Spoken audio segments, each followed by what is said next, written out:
Hey guys, tonight we slip into the quiet folds of a world mostly forgotten.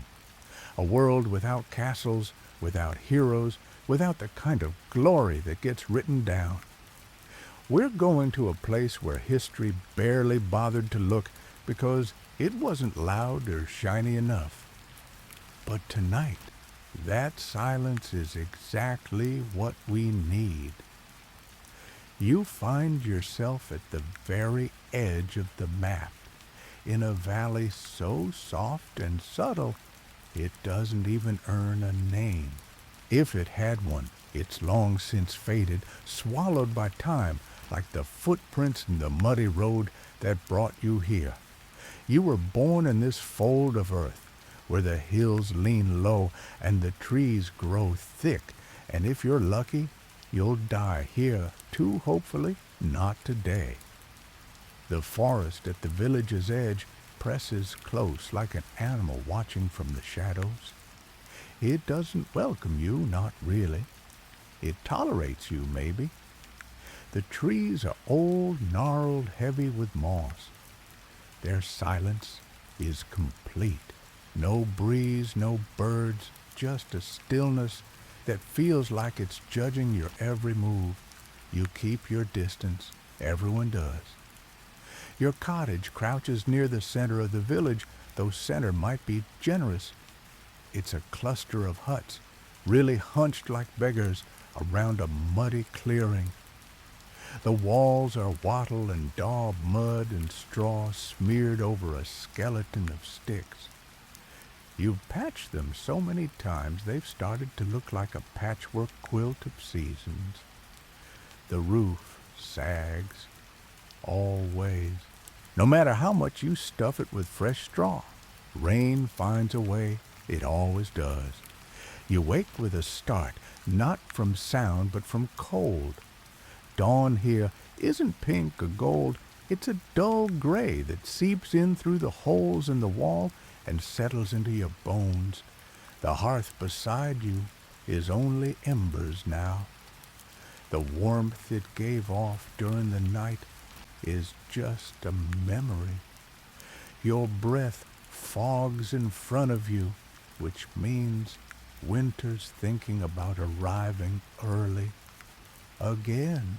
The straw mattress beneath you crackles as you shift, and a few pieces cling to your skin like needy insects. Someone, your cousin, your sister, your neighbor's kid, who's lived here so long, you've forgotten he's not blood snores gently beside you. There are no rooms, no privacy. The cottage holds 10 souls and 1 fire. That's the math of medieval life. Outside, the morning smells like wet wool ash and something sour. Livestock, maybe, or the bucket by the door that didn't get emptied last night. Either way, you breathe through your mouth until your nose adjusts. It always does. Eventually. You step outside barefoot because your shoes are drying from yesterday's storm, or they were stolen by the dog again, no one's sure. The ground is still slick from the night's rain. Your foot sinks just enough to remind you what the road here is made of. Not stone, not gravel, but generations of footsteps and hope. Mostly footsteps. No one has traveled this road in years. Why would they? There's nothing here to buy, nothing here to steal, and no one left to marry off. You once heard a merchant came through 10 winters ago, maybe 12. He brought salt and left behind a rumor about fish that didn't need salting. No one believed him. Saltless fish witchcraft. The village isn't on any map, not that you've seen one. The idea of a map feels absurd. You know what's north because the sun tells you. You know what's west because that's where the sun dies every night. Everything else is just not here. The world ends at the trees. There's a chapel a few hills over. Sometimes, if the wind is generous and the world isn't too loud, you can hear its bell. It tells time the way nothing else does here. There's no clock, no rooster you can trust, and certainly no sundials. You tell time by how long it takes your back to start hurting after sunrise. That's when it's mid-morning. A bird cries overhead. Could be a crow, could be something more ominous. You don't check. In a place like this, you learn quickly that curiosity is not a virtue. It's a liability. The last boy who went into the woods to follow a strange sound came back 3 days later with a broken arm and a story he wouldn't tell. He won't go near the forest anymore. Still you live here. Not because it's easy, but because it's all you know. And honestly, what would you do if you left? You can't read, can't speak. The other dialects can't pay your way and don't even know your own age. You'd be a stranger before you reached the next village. This life may be small, but it's known, predictable in its hardship, quiet in its suffering, and full of the kind of strength that never shows up in stories. The kind you need to survive here. So before you get comfortable, take a moment to like the video and subscribe, but only if you genuinely enjoy what I do here. And tell me, where are you listening from and what time is it right now? I want to know who's out there easing into this story with me. Now dim the lights, maybe turn on a fan for that soft background hum, and let's ease into tonight's journey together. You watch the smoke rise from your neighbor's thatch, curling toward the pale morning sky. The same smoke, the same sky, the same weight in your chest, reminding you you've made it through another night. The day begins not with joy or dread, but with motion. You stretch your arms until your joints crack like frozen twigs, then duck back inside to stoke the fire. A few sharp breaths, and the coals catch again. Smoke threads upward through the hole in the roof, which sags just slightly more than it did yesterday. You're not sure if it's the roof giving in or your eyesight adjusting to the lean. Your family begins to stir. A cough here, a groan there. Someone passes you the dented pot from the night before, still crusted with the last meal, still holding the faint smell of boiled grain and yesterday's onion skin. You rinse it with a ladle of rainwater, give it a swirl, and set it back over the fire. Today's stew will taste like yesterday's. That's the plan. That's always the plan. You step outside again, this time with purpose. It's still early. Mist clings low to the ground, and your breath drifts and puffs. You squint toward the distant fields, already knowing what you'll find. Work. Endless, repeated, bone-deep work. The path to the field is slick and uneven. Your bare feet hit patches of old straw-rotted wood and soft, cold earth. You think about shoes. You always think about shoes. But shoes don't grow on trees, and yours are more patched than leather at this point, stitched together with enough thread to qualify as community property. The fields stretch outward in unruly shapes, more like spilled ink than orderly squares. They were carved from the earth generations ago, shaped by hands long dead and spades long rusted. You don't question their layout. No one does. They exist, and that's enough. Today, you're harvesting leeks and onions. The ground fights you as always. The soil here is stingy. It gives nothing for free. Each root you tug free feels like a small argument won. Your hands blister, then callous, then blister again. You stop noticing. Eventually, you pause to stretch your back and spot your neighbor, one of the few people in the village older than you. He's bent in half like a question mark, tugging at stubborn plants as if daring them to outlive him. You wave. He doesn't wave back, but you see the corner of his mouth twitch. That's practically a hug. Overhead, the sky stays the same pale color it always is, indecisive gray. You don't bother checking the weather. You feel it in your knees, and in the way the chickens won't leave the coop, or how the wind keeps changing direction without asking permission. You remember once hearing that rich people don't even grow their own food, that they have servants and gardens and imported spices. Someone once said a single nobleman eats cinnamon on his porridge. Cinnamon? You've never even seen it. You assumed it was a type of fancy bark. But here, flavor is a memory. You season your food with wood smoke and desperation. Maybe a pinch of salt if there's any left from the last trade. As the sun climbs, your hunger starts gnawing. You chew a piece of hard bread left in your satchel baked 3 days ago and dense enough to deflect arrows. It cracks loudly, and a nearby crow startles. You chuckle to yourself. At least someone's afraid of you. You glance back toward the cottage, smoke still curling out the hole. That's good. It means the fire's still going, and someone remembered to feed it.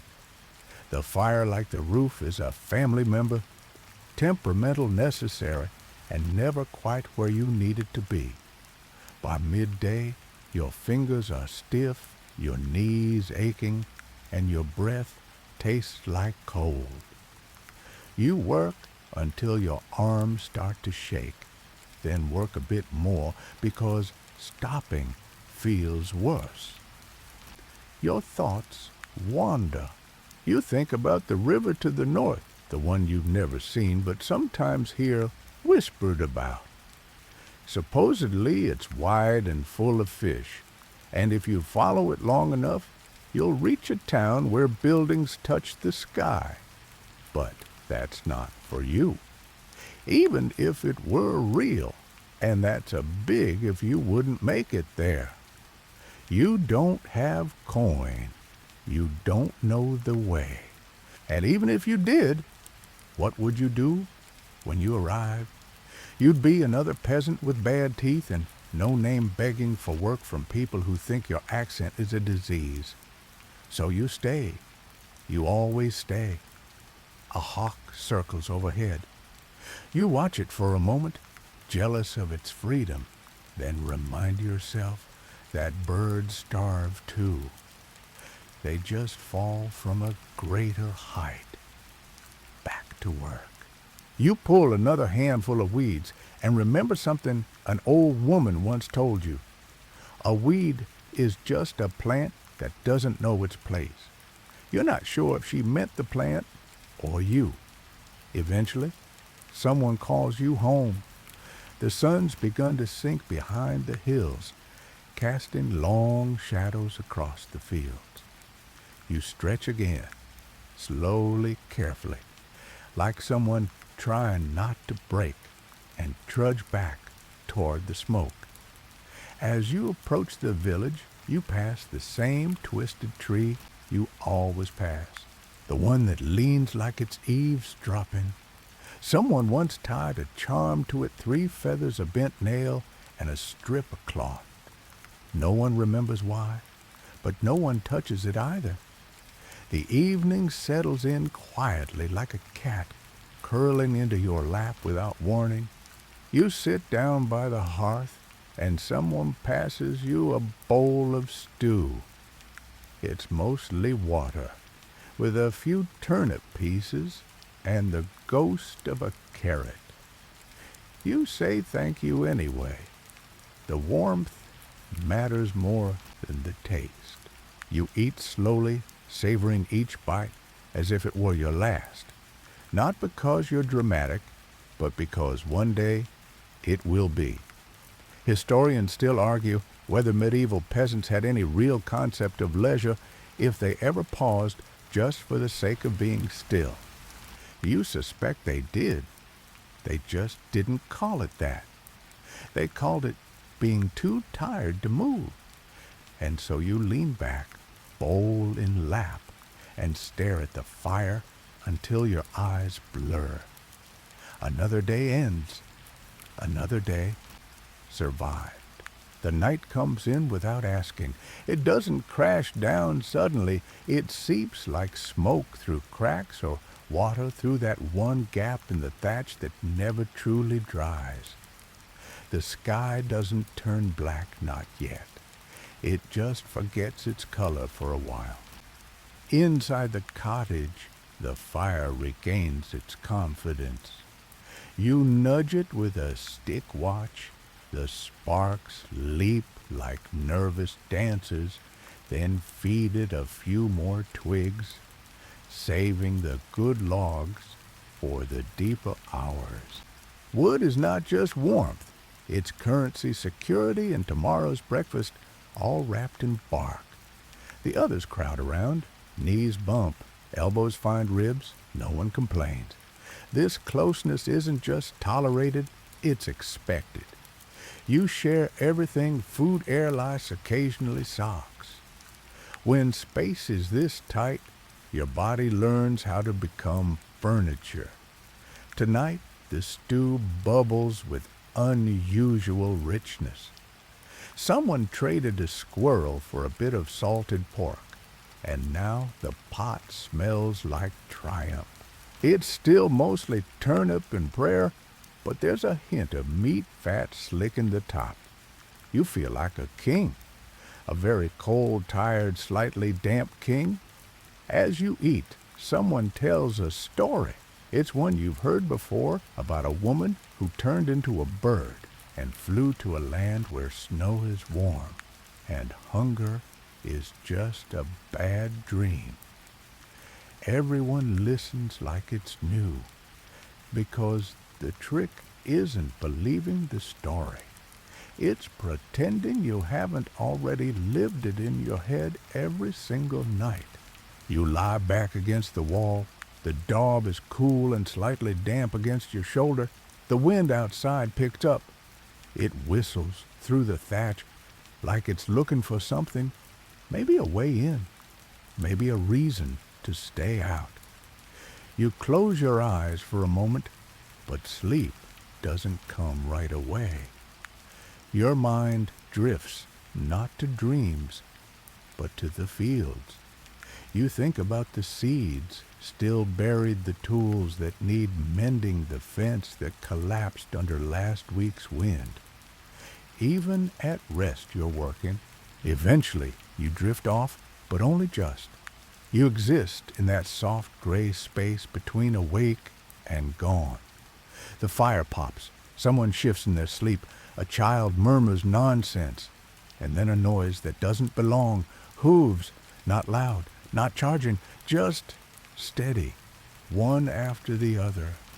The sound of a horse on the muddy path just outside. You freeze.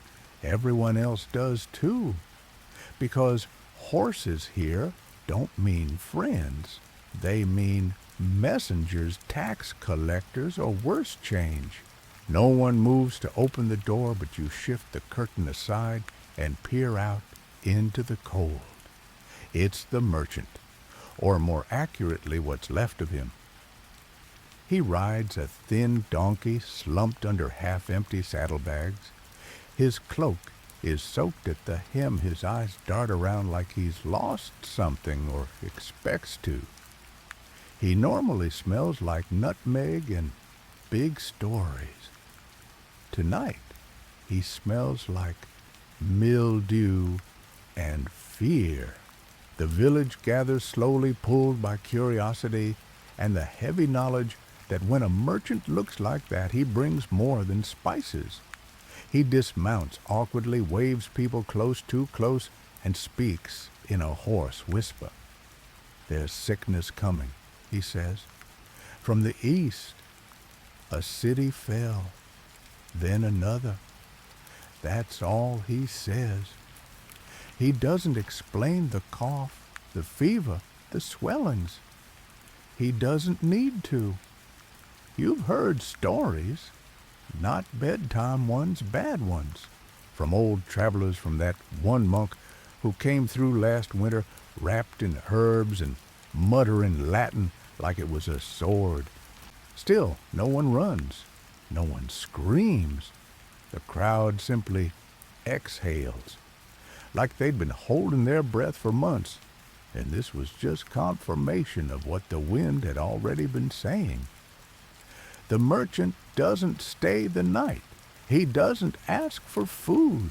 He mounts his donkey and keeps riding, not even looking back. And suddenly, the village feels different. Smaller, tighter, like the shadows know something you don't. Historians still argue whether the plague arrived in rural villages with warning or all at once, whether rumors had time to outpace infection, whether people understood what was coming. You understood something, enough to sleep uneasily, enough to wake in the dark wondering if your throat felt tight, enough to check your skin for spots before you even open your eyes. The days after the merchant leave a taste in your mouth like metal. Not panic. Peasants don't panic. There's no time for it. But there is alertness, that quiet, twitchy awareness that the air feels different. You walk to the fields as usual. You hoe, you dig, you plant, you sweat. But you do it with a nervous glance toward the trees, like something's coming, like the forest might finally decide you're not worth sparing. And in the quiet moments, you wonder what happens if it does arrive. Who buries the dead when the grave digger is one of them? Who cares for the children when every household is coughing? But you don't say these things aloud. You joke instead. You make fun of the merchant's limp or his ghost stories. You tell the others he probably just had a bad turnip, because laughter, even forced, buys you another hour of pretending. That night, you dream of fire. Not a burning cottage, just a fire that keeps burning, keeps warming, never dims. And when you wake, the hearth is cold again, and the air smells like wet ash. Still you stand, you stir the coals, you patch the roof, you mend the fence, because the worst part isn't that something is coming. It's that you still have to feed the chickens while it does. Morning arrives without ceremony. The sky is the same heavy gray as yesterday and the day before that. You pull yourself upright, muscles slow to obey. Your fingers are stiff from sleep, your knees from life. You sit for a moment on the edge of the straw mattress listening. It's too quiet. Not silent. There's the usual cluck of hens, the shuffle of someone trying to keep a fire alive, but there's something missing. The rhythm feels off. No one's singing. No one's arguing over water. Even the dog isn't barking. You step outside and find the village already gathered. Not urgently, just uneasily, like they're not quite ready to call it what it is. The blacksmith's wife hasn't come out yet. Her cottage door is shut. Her chimney is cold. That never happens. She's always first to rise, usually cursing about ash or goats or both. Her absence is a statement all on its own. A knock, a pause. Then the door creaks open and her eldest daughter peers out, face pale, eyes too wide. No words, just a shake of the head. That's all it takes. No one says plague, no one has to. The silence confirms what the merchant had whispered, what the wind had hinted, what the animals already knew. You go back to your own hearth, suddenly aware of every inch of your skin. Does your throat hurt? Maybe. Maybe not. Is that a scratch or something more? You run your hands over your arms, looking for lumps, for heat, for anything that might mean something or nothing. The day moves forward anyway. You chop wood, slowly, carefully, like the axe might turn on you. Every cough in the distance is a question mark. Every laugh is suspicious. How can they still laugh? And then comes the advice, all of it useless. Someone remembers that rosemary keeps evil away. Another suggests burning your shoes.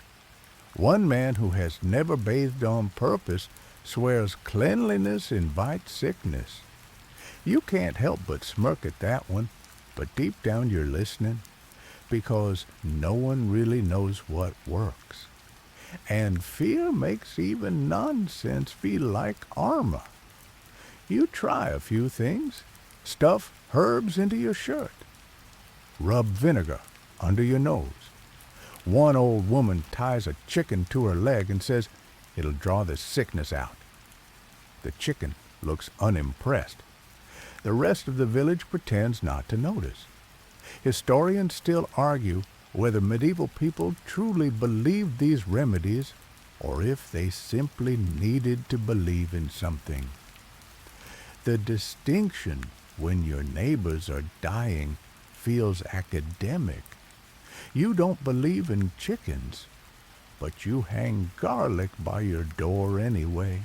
As the days pass, the rhythm of life stumbles, the blacksmith's wife dies, then the cooper's son, then the old man who kept bees and used to give the village children a honeycomb when they behaved.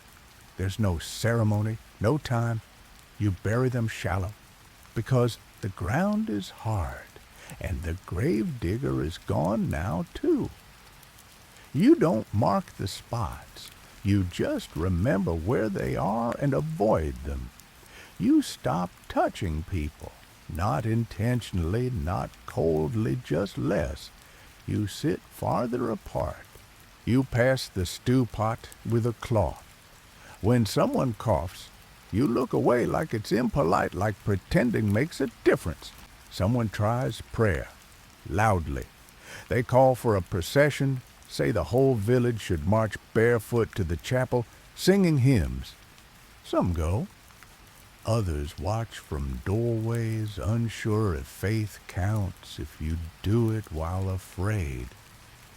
You stay behind, not because you don't believe, but because you're too tired to walk that far barefoot, and maybe a little scared you'll be the only one who doesn't come back. One night, you lie awake listening to your own breath.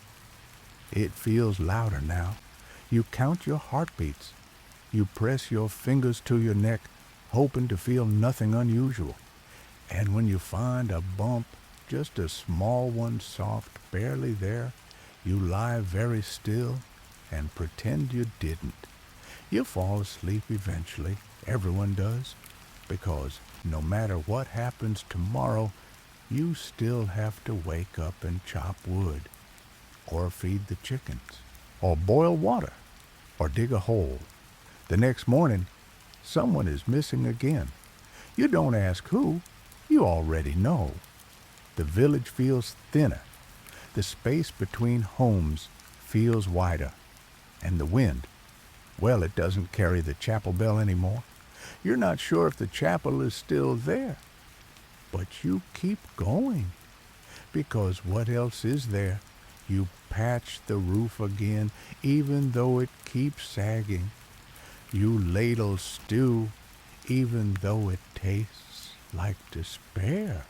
You plant more leeks, even though half of them never come up.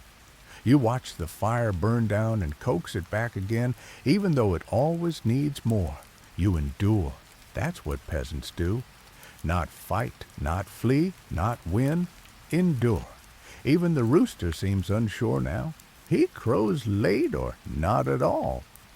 You suspect he's waiting to see if there's anyone left to listen, but you're still here for now. And when you breathe deep, your chest doesn't ache. That's enough for today. The days stretch and melt into each other. You lose track of how long it's been since the merchant came, or since the blacksmith's wife was buried under that crooked pine. Time now isn't marked by feast days or planting seasons. It's measured in absences. There used to be 12 families in the village. Now there are 8, or maybe 7.5. No one corrects the count anymore. It hurts less not knowing for sure. Still, the work doesn't stop. The field doesn't care who's left.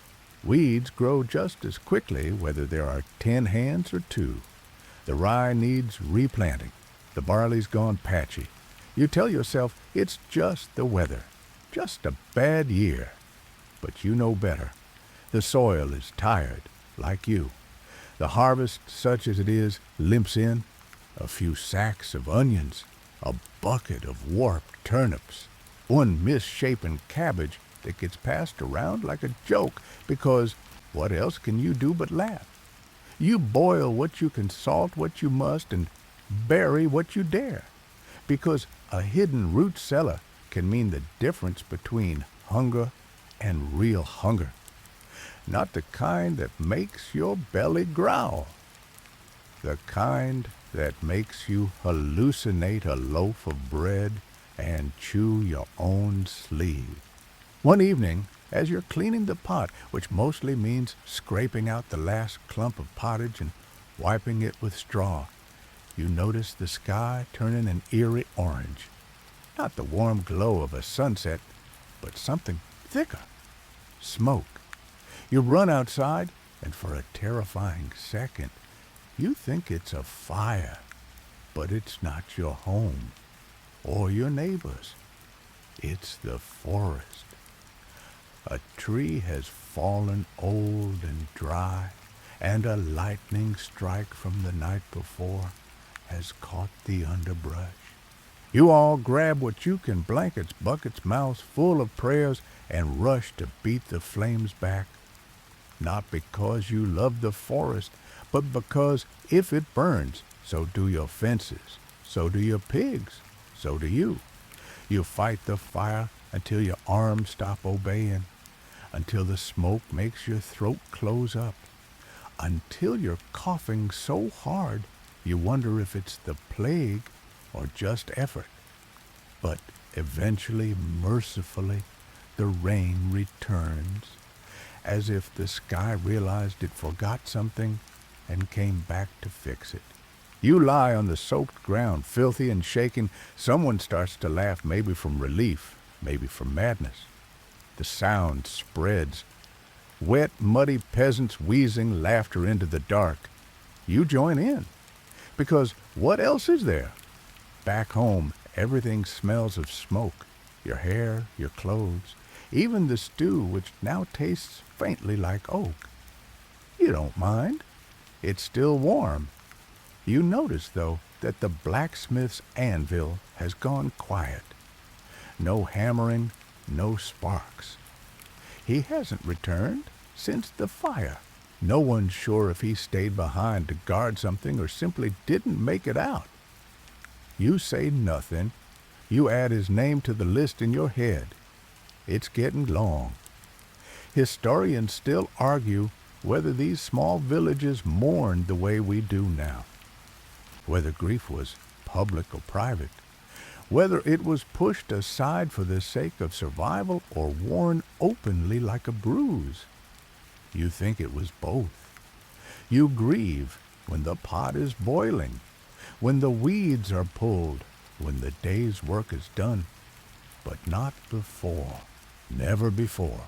Later that week, your youngest cousin starts coughing.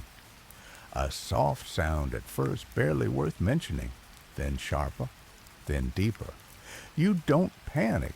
You just move her closer to the fireplace, a rag soaked in herbs on her forehead, and pray the way you were taught, softly, steadily, without too much hope. The fever breaks after 3 days. She survives. You add that to the list, too. Not all names are losses. You return to the rhythm of days, but they feel different now. Your chores are slower. Your body is heavier. You walk through the village like it's half submerged in water, everything familiar, but slightly distorted. Even the chapel bell is gone, not silent gone. Someone must have taken it, or it fell. No one seems to know.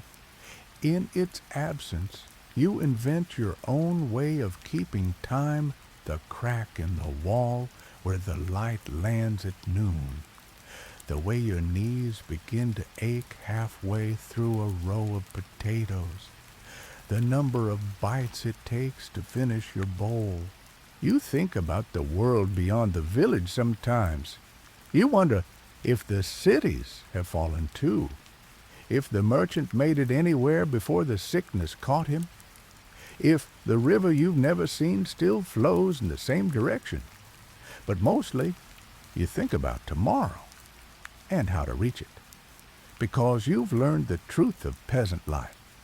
Survival is not a story. It's a repetition, a patch, a pot, a prayer, a roof that holds, a cough that fades, a breath that stays steady. You take none of it for granted. And when the rooster crows again, late, confused, possibly sarcastic, you smile, because somehow you're still here. By now you've stopped asking when things will return to normal, because deep down you know they won't. Not fully. What's left is not a pause, not a chapter break, but a new kind of rhythm. Slower, heavier, filled with gaps where people used to be. You walk the path between cottages and feel the absences as strongly as the presence of walls or trees. The silence where a child used to laugh. The doorway no longer swept clean. The bench out front still holding a cup no one will drink from. But you keep moving. You head toward the fields again, tools in hand. The handles are smooth from years of use, too smooth now. Splinters are preferable to slipping. You make a note to roughen them later, if you remember. The soil is stubborn today. Clumps don't break the way they should. Your spade hits something and jerks to a stop. You crouch and pull it free, a piece of broken crockery. Someone's bowl, maybe from the old family that lived where the hill dips now. You rub the dirt off and hold it in your palm. It's smooth, blue glazed, chipped. Useless, but beautiful in its own worn way. You tuck it into your satchel, not knowing why. Just needing to keep it. You keep digging. By midday, your back is soaked in sweat, and your thoughts are fogged. The sun, when it finally appears, burns through the clouds like it's angry about being ignored.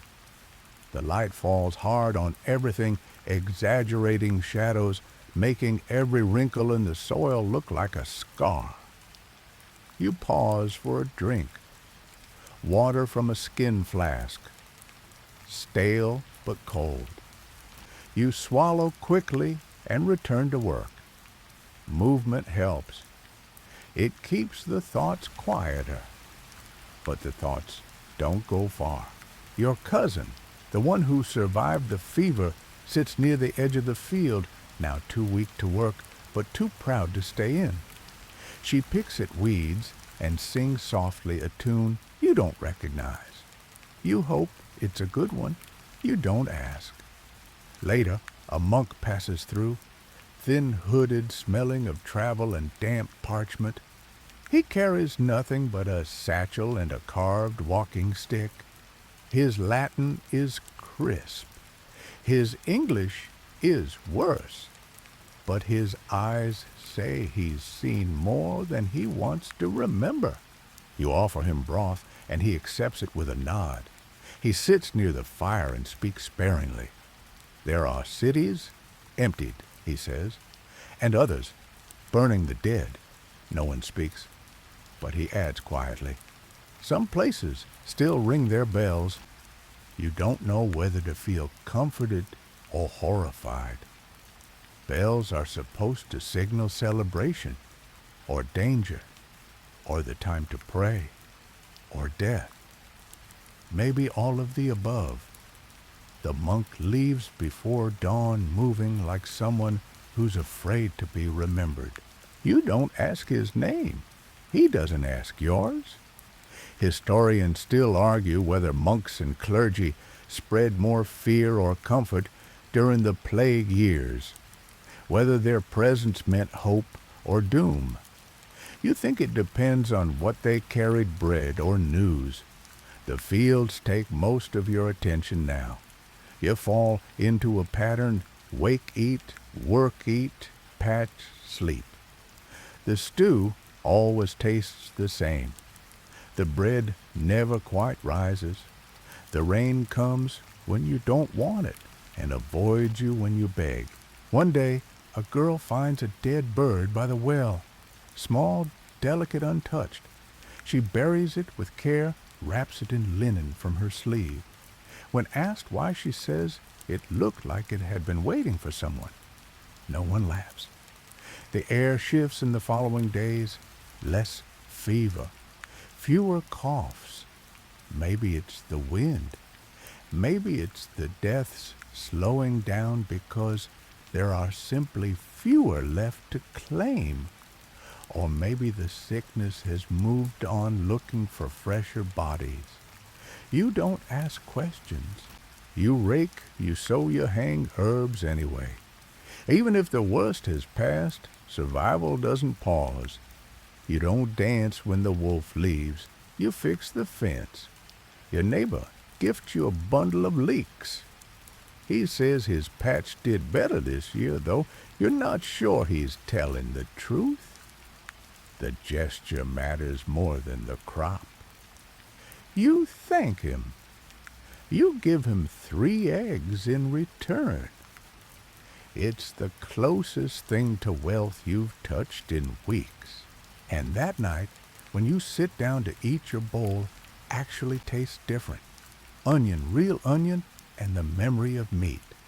You chew slowly, gratefully. Like the food itself is something holy, you fall asleep faster that night. The fire burns low. The wind doesn't claw at the door for once. And just before sleep takes you, you hear someone singing outside. Not mourning, not praying, just singing. You don't recognize the song, but it sounds like something living. The frost arrives before the leaves have even finished turning.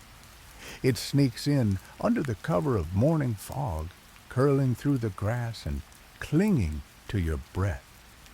You wake with cold in your bones, the kind that doesn't shake off with blankets or firewood. This is the kind of cold that makes you older. Outside, the world has gone silver, not the romantic kind, more like tarnished pewter. The fields crunch beneath your feet, and every step feels like walking on shattered glass. Winter doesn't wait for permission. You pull your cloak tighter, though it does little. It's been patched so many times, it might be more thread than fabric now. Your boots finally dry, barely holding leave-soft indentations in the frost. You pass the neighbors' homes. Most of the chimneys are already smoking, a good sign. It means someone inside still has the strength to rise. You take a moment to glance toward the small plot where the blacksmith's family used to live. No one's claimed it yet. The cottage sags like it's tired of pretending to stand, and the garden has gone wild. Sometimes, in the cold morning light, it looks like the whole structure might sigh and collapse. You think of patching it. Maybe, if spring ever comes again. Today's work is firewood. Not exciting, but absolutely essential. You head to the tree line, not too deep, never too deep, and start gathering the fallen branches. Dry ones, if you can find them. They crackle differently, you've learned. The green ones hiss. The dry ones pop like corn in a too-hot pan. A few other villagers are there, too, scraping the earth for fuel. You nod in greeting words not needed. Conversation is a luxury when every breath fogs and bites. On your way back, you spot something strange by the roots of a tree, a charm. Old, forgotten, bound with string and feathers and bones, probably left by someone before the sickness. Maybe for protection, maybe for luck. Either way, it didn't work. You leave it where it is. You've learned not to touch things that were meant for other people's hopes. Back home, you stack the wood near the hearth and feed the fire until it sighs back to life. The cottage warms slowly, reluctantly, like an old man easing into a bath. Still, it's better than nothing. You eat your midday meal beside the flame bread, hardened and thin dipped in broth that's mostly warm water and memories. It tastes of garlic skins and a whisper of turnip. But it fills the space in your belly that emptiness aches to claim. Your cousin reads aloud from a scrap of parchment someone found years ago. No one knows what the words mean anymore. They're Latin or something like it. But the rhythm of her voice is comforting even if the meaning is long lost. It's like listening to rain fall on thatch, pointless, familiar, soothing. Later, someone knocks. You flinch. No one knocks. Doors are for walking through or not walking through. Knocking means news, or a favor, or trouble. It's the steward. He stands in your doorway like a shadow that's decided to speak. He wears furs that cost more than your whole cottage, and his boots leave clean prints on your dirt floor. You try not to stare. You try not to look down at your own cracked hands, your patched tunic. He speaks in a tone like parchment, dry, thin, and absolute. Inventory. That's all he says. You nod, swallow hard, and begin to list what's left. 6 hens, 2 goats, 4 sacks of grain, a barrel of salted root, 1 sickle, 1 spade, 1 cousin with a cough. He writes each down on a bit of wax tablet, nodding like a priest collecting sins. When he leaves, you feel lighter, but not in the good way. More like something else has been taken from you, and you won't know what until you go to use it and realize it's missing. Historians still argue whether medieval stewards were more bureaucrats or tyrants, whether they cared about their villages or simply counted them like beans in a sack. You don't argue. You just know the numbers always come back bigger than what you gave. The cold tightens its grip as night falls. You gather everyone close, the fire the only defense against what waits beyond the walls. You tuck the smallest child between 2 older ones. You stuff rags beneath the door. You hum songs under your breath not for melody, but to pretend the silence hasn't noticed you. Outside, frost paints the thatch. Inside, you pass around a bit of honey, saved from summer, just a spoonful. Enough to remind you that sweetness exists, that not everything is bitter or gray or burned. As you fall asleep, you think about spring not as a certainty, but as a story you're trying to keep alive. One someone else might still believe in. You wake to the sound of dripping, not rain ice melting. The frost has begun to loosen its grip, if only slightly. You lie still for a moment listening. Each drop lands with a soft plink, like the world is slowly remembering how to thaw. Your breath still fogs, but it doesn't sting as sharply. That's something. You rise quietly, careful not to wake the cousin curled beside you. She's gotten thinner. Her cough has faded, but not vanished. Each breath she takes is a tentative thing, like she's negotiating with life. Outside the fields are dusted white, but patches of earth peek through where the sun touches. You stand on the threshold of the cottage and stretch blinking against the pale light. For a second, you almost forget the silence. Almost. The road remains quiet. No carts, no bells, no hooves. Just the occasional raven circling overhead, watching you like it knows something you don't. You watch it back. If it starts speaking, you'll run. You make a mental note of that just in case. Today, you're repairing the fence. Again. It blew down in the last storm, half of it anyway. The rest leans like it's contemplating retirement. You gather what timber remains and begin to patch it piece by piece with nails you traded 3 eggs for. You wonder if that was a fair deal. You also wonder who has the chicken to spare eggs in this weather. The fence isn't for keeping animals in, really. It's more symbolic. A reminder that there's still such a thing as boundaries. That something somewhere is yours. Halfway through the work, a child approaches. Not one of yours. Not that anyone really belongs to anyone anymore.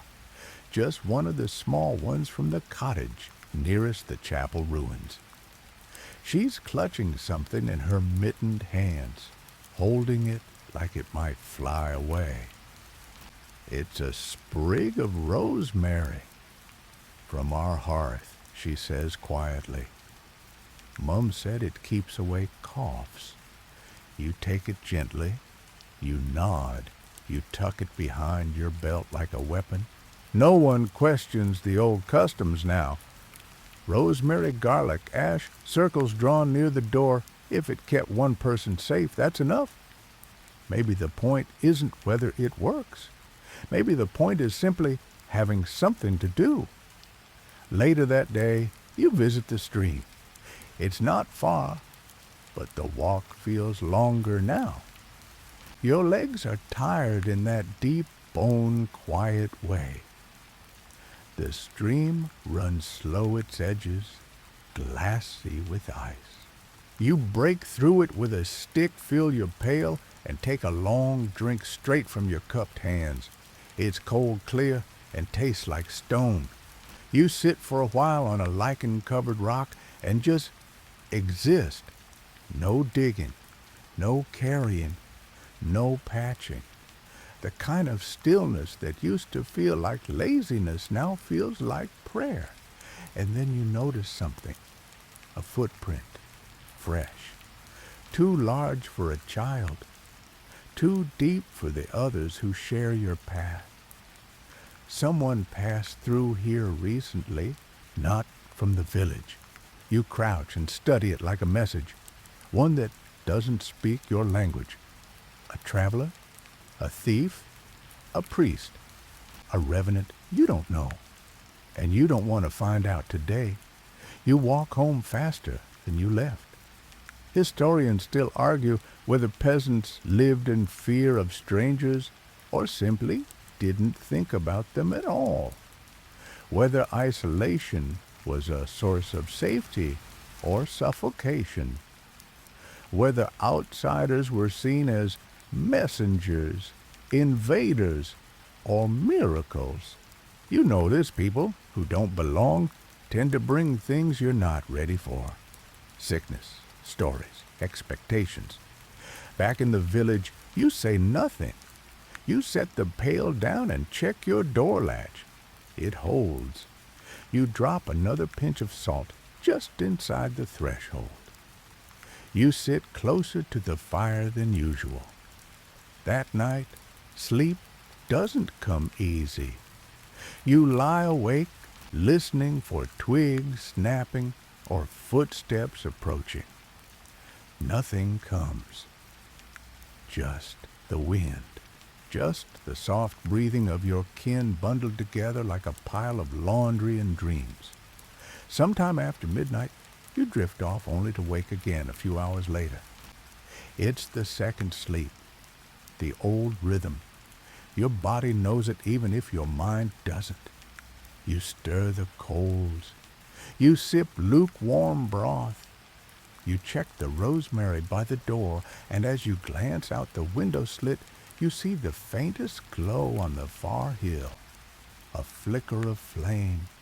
A campfire too far to investigate, too close to ignore. You close the curtain, say a prayer, and hope that whoever's out there doesn't want what little you have left.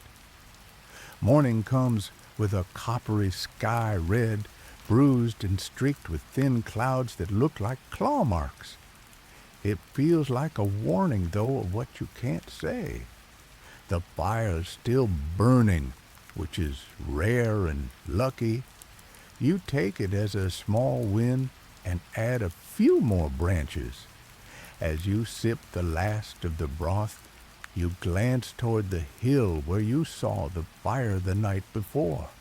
It's gone. No smoke, no footprints, nothing but frosted grass and your own memory. Maybe you imagined it, maybe not. Either way, you have more pressing things to worry about, like the thatch. The roof has begun to droop in the center, not dramatically, but enough that rain now pools in your sleep corner, and every night becomes a cautious negotiation with buckets. You climb up after breakfast, gingerly balancing on the sagging beams while tugging at clumps of straw that have given up the will to hold. You stuff in new straw, lash it tight, with twine mutter under your breath at the birds who've nested in the highest edge. They chirp at you like you're the one invading. As you work, a thought returns, uninvited but insistent. What happens if you fall? Who mends the roof if you don't? You shake the thought away and climb down carefully, knees cracking in protest. You've got too many bones and not enough padding these days. Lunch is thin porridge. Your cousin has managed to coax some dried peas back to life, and it tastes better than you expected. Or maybe you're just grateful for anything warm. You chew slowly, letting each bite linger. There's a small comfort in that repetition texture, the act of eating itself. You scrape the pot clean with a hunk of crust and feel almost full. Almost. After the meal, you sit outside carving a small bit of wood into something vaguely animal-shaped. You don't know what it'll become. Maybe a pig, maybe a dog, maybe just a lump. But your hands need something to do. You used to think idle time was wasted time. Now you know it's rare enough to be treasured. A neighbor joins you. He sits without speaking, just nods and starts weaving rope from strips of old cloth.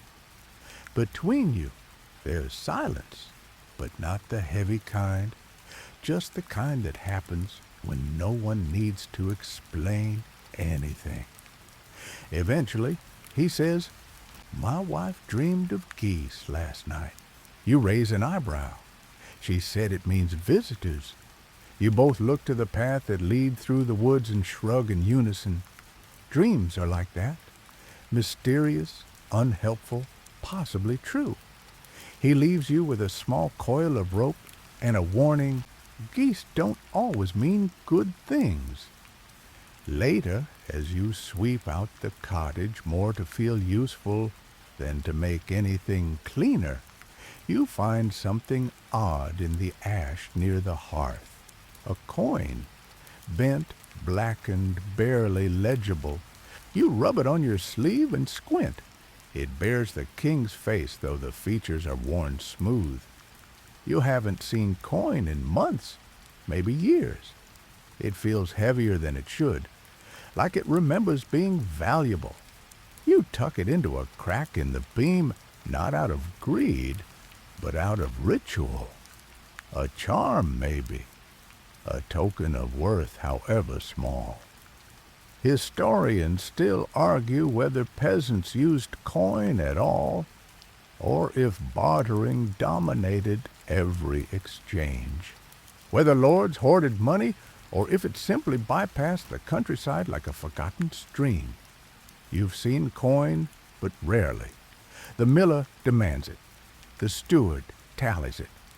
But for you, it's more symbol than currency proof that wealth exists just somewhere else. That night, the fire burns low again. You've run out of dry wood, and the green branches hiss like angry cats when you throw them on. Still, some warmth is better than none. You huddle beneath a blanket that smells like smoke and soil pressing your feet against your cousin's shins. Outside, the wind howls, not in gusts, but in long, steady sighs, like something old and disappointed. You close your eyes, but sleep doesn't come. You think about the coin, the rope, the geese, the glow on the hill, and then another sound. Not hooves, not wind, a knock. One soft, deliberate knock.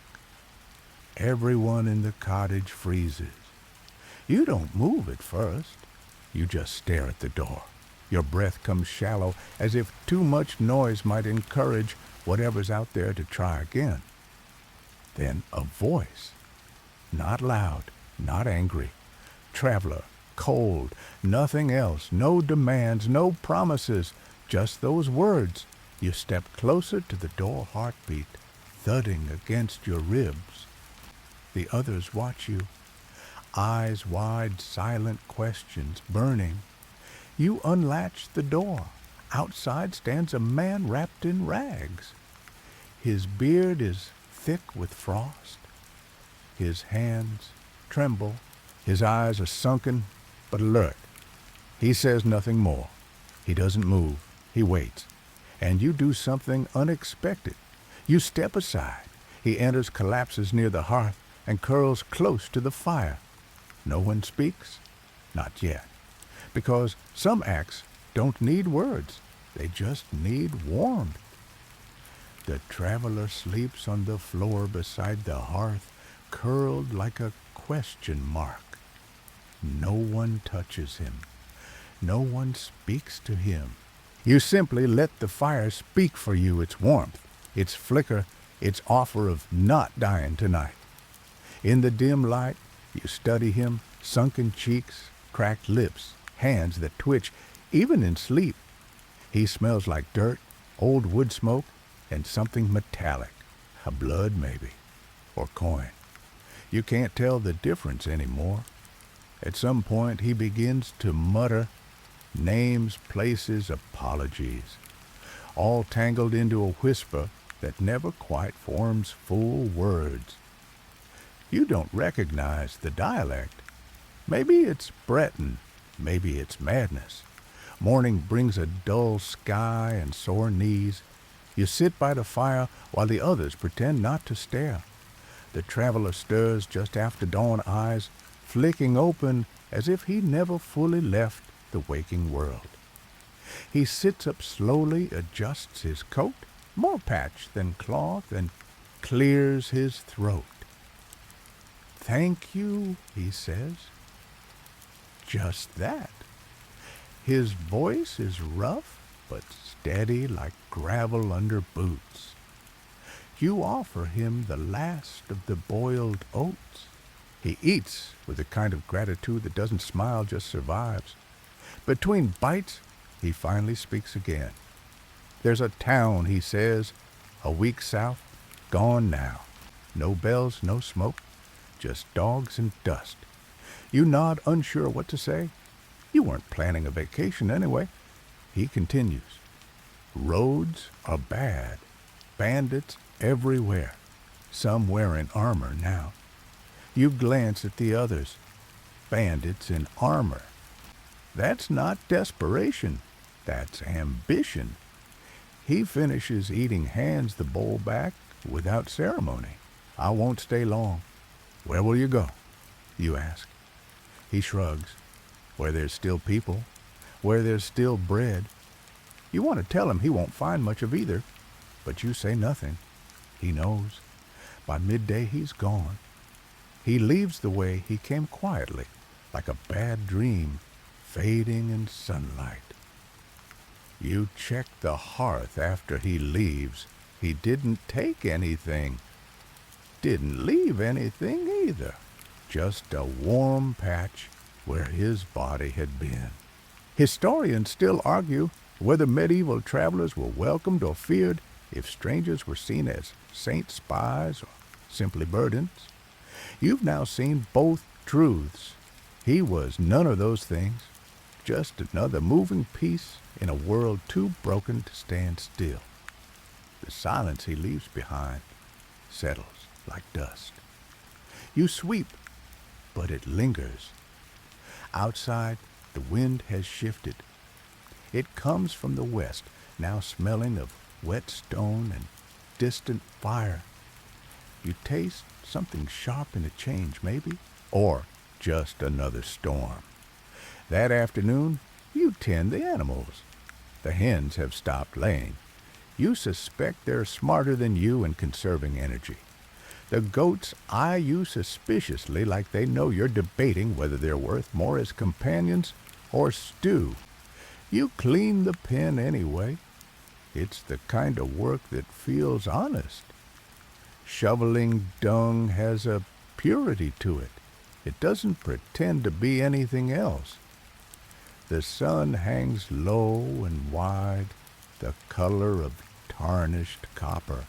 You lean on the fence, watching it sink, listening to the quiet murmurs of the cottage behind you.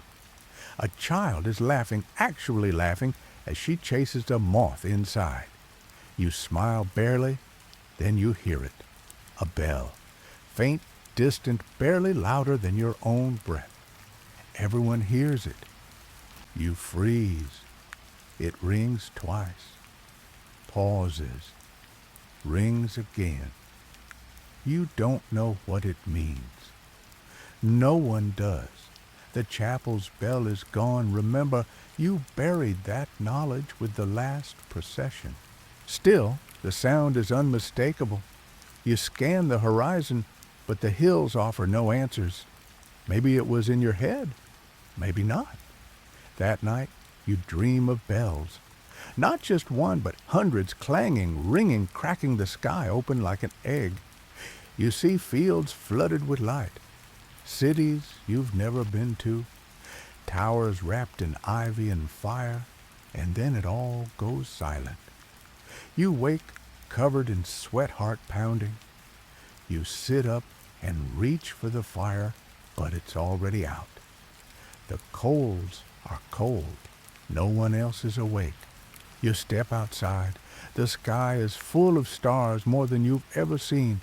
They glitter like frost, sharp and indifferent.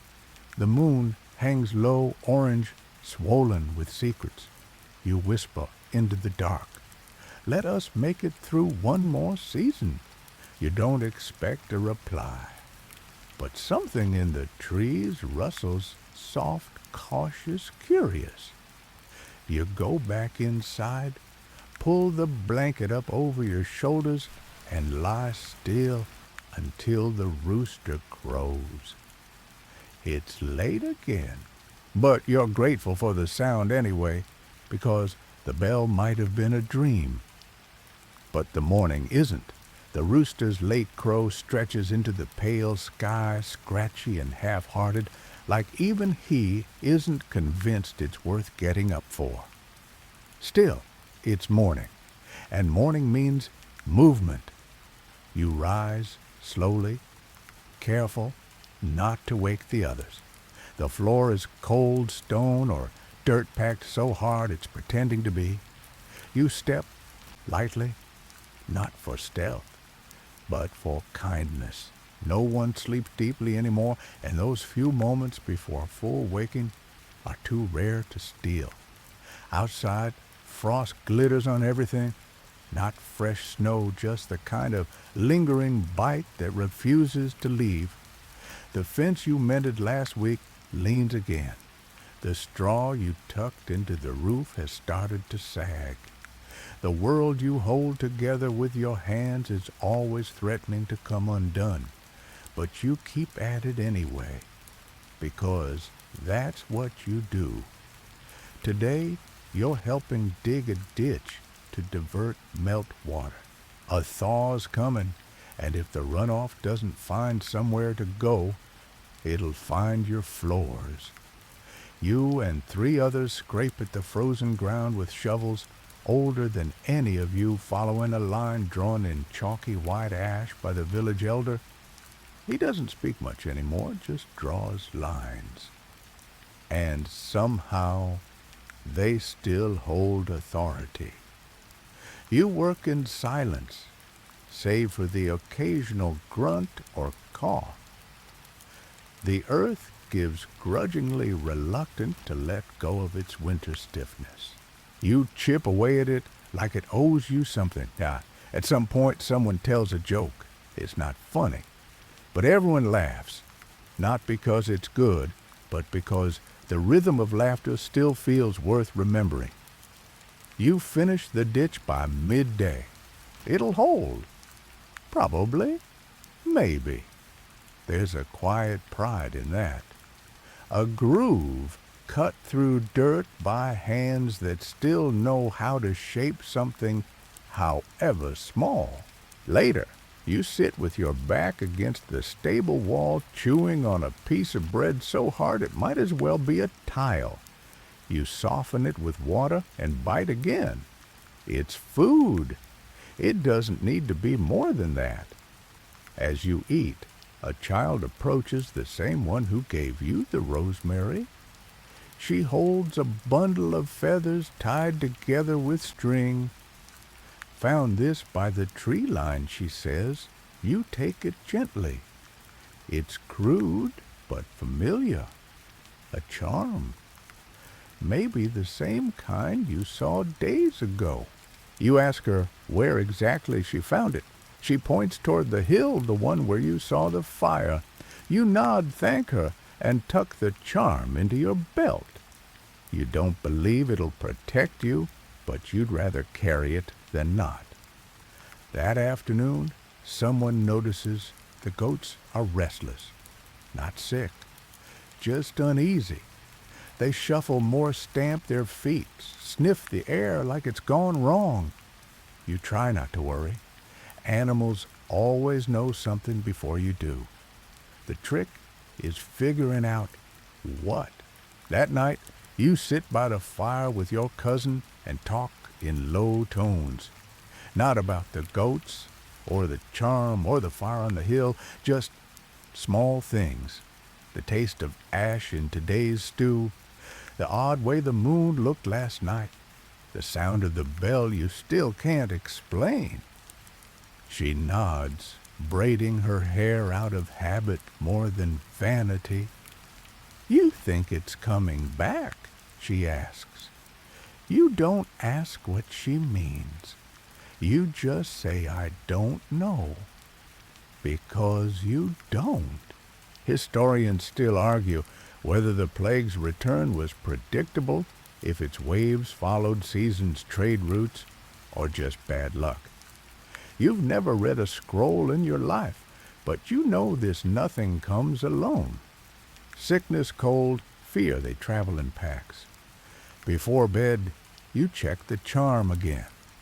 It's still in your belt, still slightly warm from your body. You hang it above the door, not because it works, but because it's something to do. Everyone settles in for the night, but sleep is reluctant. The fire pops too loudly. Someone snores. Someone else twitches like they're chasing a rabbit in their dreams. You lie on your back staring at the dark beams overhead, counting the knots in the wood. There are 17. You've counted before. And just as your eyes begin to droop, the goats cry out. All at once. Not panicked, not playful. Terrified. You sit up, heart racing, already reaching for your boots. Outside, the night air is cold and sharp. You follow the sounds to the pen, squinting in the darkness, breath fogging like steam. The goats are huddled in the far corner, eyes wide, stamping, bleating. You look toward the woods. Nothing. And then movement. A figure, human-shaped, standing just beyond the first line of trees. You freeze. They don't move. You call out loudly. No response. You take one step forward, then another. Your hand grips the dull axe you brought out without realizing. Your breath is loud in your ears. The figure doesn't move, but the goat's quiet. Then slowly it turns and walks back into the woods. No sound, no rush, just gone. You stand there until your feet go numb. Then without a word, you walk back to the cottage, bolt the door behind you, and throw another log on the fire. You don't tell the others, not yet. You just stare into the flames and remember how long it's been since you trusted the forest. You wake groggy like you barely slept because you barely have. The fire's still smoldering, but your bones feel cold. You sit up slowly, rubbing your neck, half expecting to see the figure from the woods standing just inside the doorway. But the room is quiet. Still, you watch the smoke curl from the hearth, thick and lazy, then glance around the room. Everyone's asleep. The goats haven't made another sound. Maybe it was nothing. Maybe your brain invented it out of hunger and half-light. Or maybe not. You dress quickly, stepping over limbs and blankets, and head out to the pen. Everything looks normal. No broken fences, no prints, no sign that someone stood just past the trees watching. But you know what you saw. Still, you say nothing. Instead, you fill the water trough and spread a few wilted greens. The goats nudge each other but seem calm, almost embarrassed about the previous night's drama. Breakfast is dried onion and the last of the salted bread. You scrape it across a warm rock by the fire to soften it. It tastes like smoke and old hopes. You eat anyway. Later, as the sun climbs reluctantly into the sky, you join the others in the field to spread manure. No one likes the job. Everyone pretends it's fine. The smell cuts through the cold, stubborn and undeniable. As you work, the steward returns. You see him long before he arrives. The glint of polished boots, the cloak that doesn't flap like homespun but drapes like it's aware of its own importance. He brings news. The Lord's youngest son is dead, he says flatly. There will be changes. He doesn't elaborate. He doesn't need to. You feel it ripple through the workers like a gust of wind, confusion, curiosity, and dread. Not sadness, though. No one here knew the boy. You're not sure the Lord did either. You go back to shoveling, but your mind chews on the implications. When someone in power dies, things shift. Not always for the worse, but rarely for the better. A new heir, a new steward, new tithes, new punishments. You never get a say. You just wait and adjust, like patching a roof with whatever happens to fall into your hands. Later, you pass the chapel ruins. A child has left a bundle of weeds at the crumbling altar, tied with a ribbon, faded almost white. You pause. Say nothing. Just bow your head for a moment and move on. The wind shifts, smells like smoke again, but not firewood, not home. You keep walking. At the well you find a small bag tied to the rope, inside a handful of dried berries and a twist of cloth holding salt. A gift or an offering, no note. You bring it back to the cottage anyway. No one questions where it came from. Everyone just eats quietly. That night, your cousin brings out a story not new, but always worth hearing. One about a woman who lived in the woods, spoke to animals, and kept death at bay with nettle tea and songs sung backward. As she speaks, someone braids her hair. Someone else tends the fire. It feels warm, not hot, not safe, but warm. The story ends with the woman turning into a tree, her roots curling around the bones of those she saved. You sit with that image for a while, strong, quiet, necessary. Historians still argue whether oral storytelling in the medieval countryside was entertainment or education, whether myths were symbolic or if people really believed in witches, spirits, and singing trees. You believe in the story even if you don't believe the story. That's enough. Later, after the fire dies down, you check the door latch again, then the charm above the threshold, then the axe near your bed, just in case. Sleep takes you slowly, and again you dream of the figure in the woods, only this time he speaks. But when you wake, you can't remember what he said, just the feeling of being seen, and not entirely unwelcome. You don't talk about the dream, not because it scared you exactly, but because it stayed with you longer than it should have. Even as you stir the morning pot of grain, scrape ashes from the hearth, and tighten the string on your left boot, the feeling lingers. That sense of having been watched not with malice but with interest. The kind of gaze you don't get often in this life. The kind that asks nothing, yet you shake it off. The day begins like most cold, gray, and full of work that won't do itself. You and your cousin head to the root cellar to take stock. You hold your breath as she opens the door, not out of fear, but habit. No one likes to be the one who discovers rot. It's better than expected. 3 sacks of turnips, 2 of onions, a dwindling stash of dried beans, and 1 blessed pot of honey, wrapped in linen, like a saint's relic. You allow yourselves a rare moment of celebration. A taste of honey on a rough piece of bread makes the entire morning feel like a feast. You even let the child have a second bite. That afternoon the village calls a gathering, not a celebration, not a funeral, Just a meeting, a rare thing. Someone's goat was taken, not wandered off, not eaten by wolves.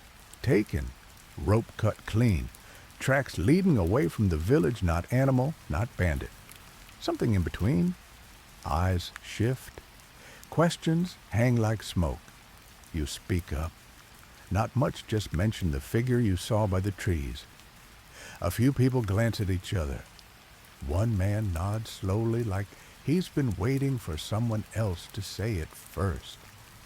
There's talk of watchers, forest folk, men who live beyond the edge and only come close when the world inside is breaking down. You've heard stories too. Everyone has. But most of you pretended not to believe them. Now, you're not so sure. That night you check the goats yourself. You sit by the pen wrapped in 3 layers of wool axe across your lap charm around your wrist. You hum softly. The goats don't mind. Nothing comes. No movement. No sound. Just the dark stretched across the hills like a heavy blanket. You fall asleep, sitting up, and dream again. This time, the man from the woods is closer. You can see his eyes. They are not cruel. They are not warm. They simply are. He speaks a single word into your ear. You wake with it still ringing in your head. But you can't remember it. You ask your cousin if she dreamed anything. She shrugs. Bread that didn't burn. A better dream, probably. You keep it to yourself. Later, you walk the perimeter of the village with 2 others. A silent patrol. You carry torches not to see, but to be seen. Whatever's out there, you want it to know you're still watching. You pass the ruined chapel. Someone's lit a candle on the old altar. It's melted into a puddle, the flame guttering in the wind. You place a rock beside it, as if that will anchor it. On the way back, you'll find another charm, hanging from a tree branch, like it's waiting for you. This one is different. It's made of twisted iron shaped roughly into a circle with a bit of red thread knotted around it. It swings gently even though there's no wind. You don't touch it, not this one. Instead, you nod to it like an equal. A warning, a boundary, a line drawn in mystery. Historians still argue whether these kinds of charms were fear-based superstition or practical folk protection, primitive alarm systems dressed as belief. You think they were both. Protection from things people could name and the things they couldn't. That evening, someone finds a feather in the stew. No one owns a bird. You all eat it anyway. You joke that it's a sign maybe of luck, maybe of madness, but deep down, you're all just relieved to be eating. As night comes, you watch the sky for answers. The stars have returned, clear and cold and infinite. The moon rises heavy and low again, almost yellow this time. You whisper thanks into the darkness, not for anything in particular, but just because it feels right. And just before you crawl under your blanket, you check the door latch again. It holds. But tonight, you set the axe a little closer and sleep with one eye on the fire. You sleep, but it's a restless thing, light and strange, and punctuated by sounds that might have come from the real world or from somewhere older. When you wake, your back aches and your mouth is dry. The fire is still faintly alive, glowing like a sleeping eye. You sit up slowly, Bones, complaining in that familiar matter-of-fact way. It's early, too early. The cottage is still wrapped in quiet.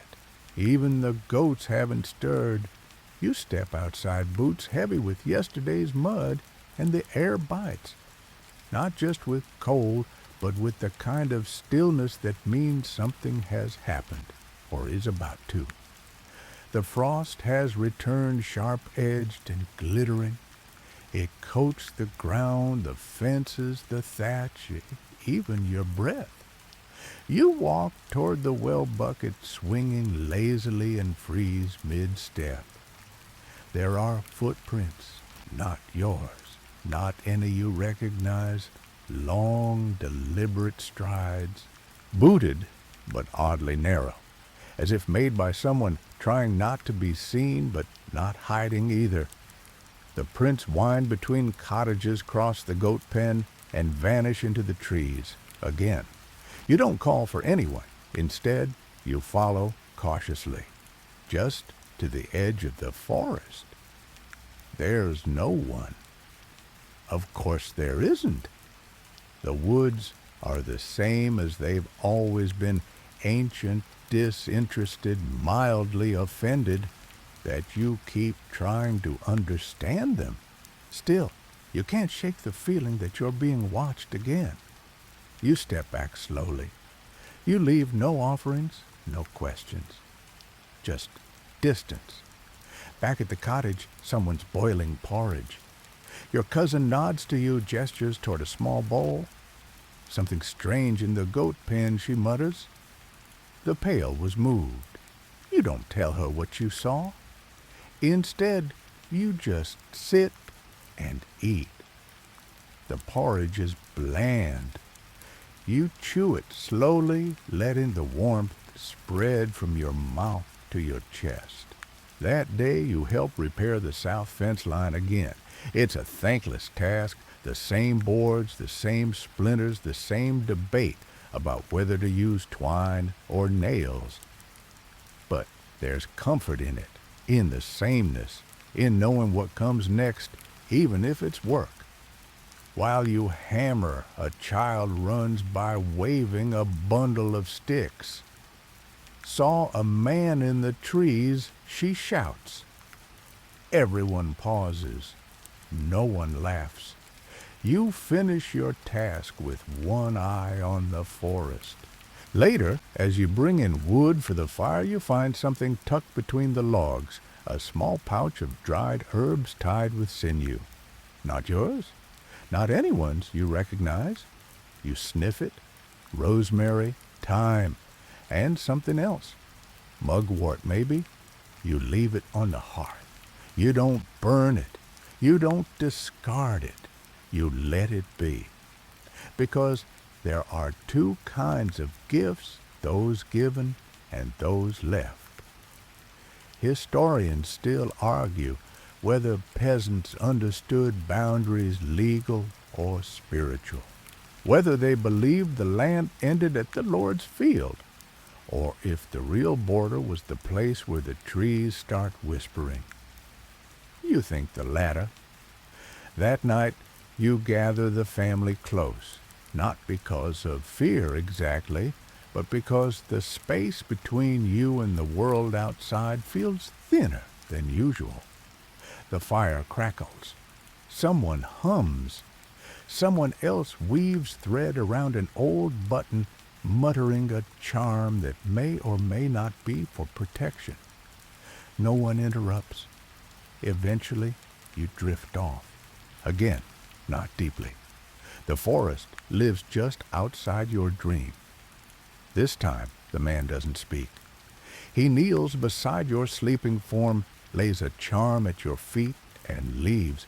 When you wake, it's gone. But the smell of moss and smoke lingers. By now no one asks if the forest man is real. They don't speak of him much at all, not directly. But they close shutters with more care. They sweep thresholds with ash. And they leave small offerings on fence posts, feathers, crusts of bread, the occasional scrap of linen tied in knots no one dares to untie. You notice the change most in the silence. It's no longer just a product of hardship or cold. It's a kind of reverence now, or maybe a truce. You wake early again, not because you want to, but because the air inside feels thick and unfamiliar, like something passed through during the night that left the door closed, but the world open. You pull on your boots and go outside expecting frost, expecting quiet, expecting the usual. What you don't expect is smoke on the horizon. It's far off, too far to be from any known hearth. A lazy column rising through the morning mist, black where it should be white. You watch it for a long time before you say anything. When you finally point it out, others gather around, heads tilt, eyes narrow. Could be lightning someone offers. In winter, another mutters. No one decides anything, but everyone watches. You volunteer to go closer. You don't know why. Maybe you want to see. Maybe you want to prove something to yourself. Or maybe you just need to feel useful. You take your axe, a loaf of bread, and the charm you wore in your dream. You tuck it into your coat and start walking. The path narrows quickly. Trees close in, the sky disappears, and still the smoke coils upward, leading you like a rope made of shadow. After a while you see it. Not a cottage, not a campfire, a cart, burned down to its bones, wheels snapped, contents spilled, crates smashed, parchment scorched, and a smell that turns your stomach inside out. Not blood, just loss. The kind of scent you learn to recognize. You don't see a body, but you don't need to. There are signs. Charred cloth, a boot, the edge of something once sharp. You turn away quickly. The forest is too quiet. You walk back faster than you came, not running, because you know better than to look panicked in a place like this. You arrive home just as the sky begins to dim. You don't tell the full story. You say the cart was empty. You say the smoke is done now. You say what's useful. That night, the villagers light more candles than usual. Not because it's a feast day, just to push back the dark. Someone plays a flute soft and slow like a lullaby half remembered from a better time. You sit close to the fire. You think about the cart. You think about the man in the woods. You think about the way your dream charm felt warm against your chest as you walked past the ruins. And you wonder, are you being watched, protected, warned, all of the above? Or is that just what it means to be alive? Now, historians still argue whether peasants in times of crisis turned toward faith or folklore, whether they trusted in saints or shadow. You think the line between the two was always thinner than they knew. Later, after the others have fallen asleep, you step outside. The moon is low again, reddish bloated. Clouds skate past it in thin shreds like torn cloth. You listen, not for sound, but for intention. The woods don't answer. They don't need to. They've said enough. Just before you return to the cottage, you glance down and find another charm. This one is carved bone shaped like a spiral with a bit of soot rubbed into the lines. You pick it up, you don't hesitate, and this time you hang it inside your door. Because you've learned something important. Sometimes the thing that watches from the trees isn't there to harm you. Sometimes it's there to make sure you last. Spring doesn't arrive all at once. It sneaks in sideways first as a smell, then as a sound, The snow doesn't melt so much as fade. The earth stops crunching underfoot. And one morning, you hear something you haven't in months. A bee, just one, buzzing lazily around the roofline like it forgot it was winter. You watch it with reverence. Not for its beauty, bees aren't beautiful, but for what it means. Something is still working. The frost loosens its grip on the soil, and your fingers itch to dig. The ground is still hard in places, soft in others.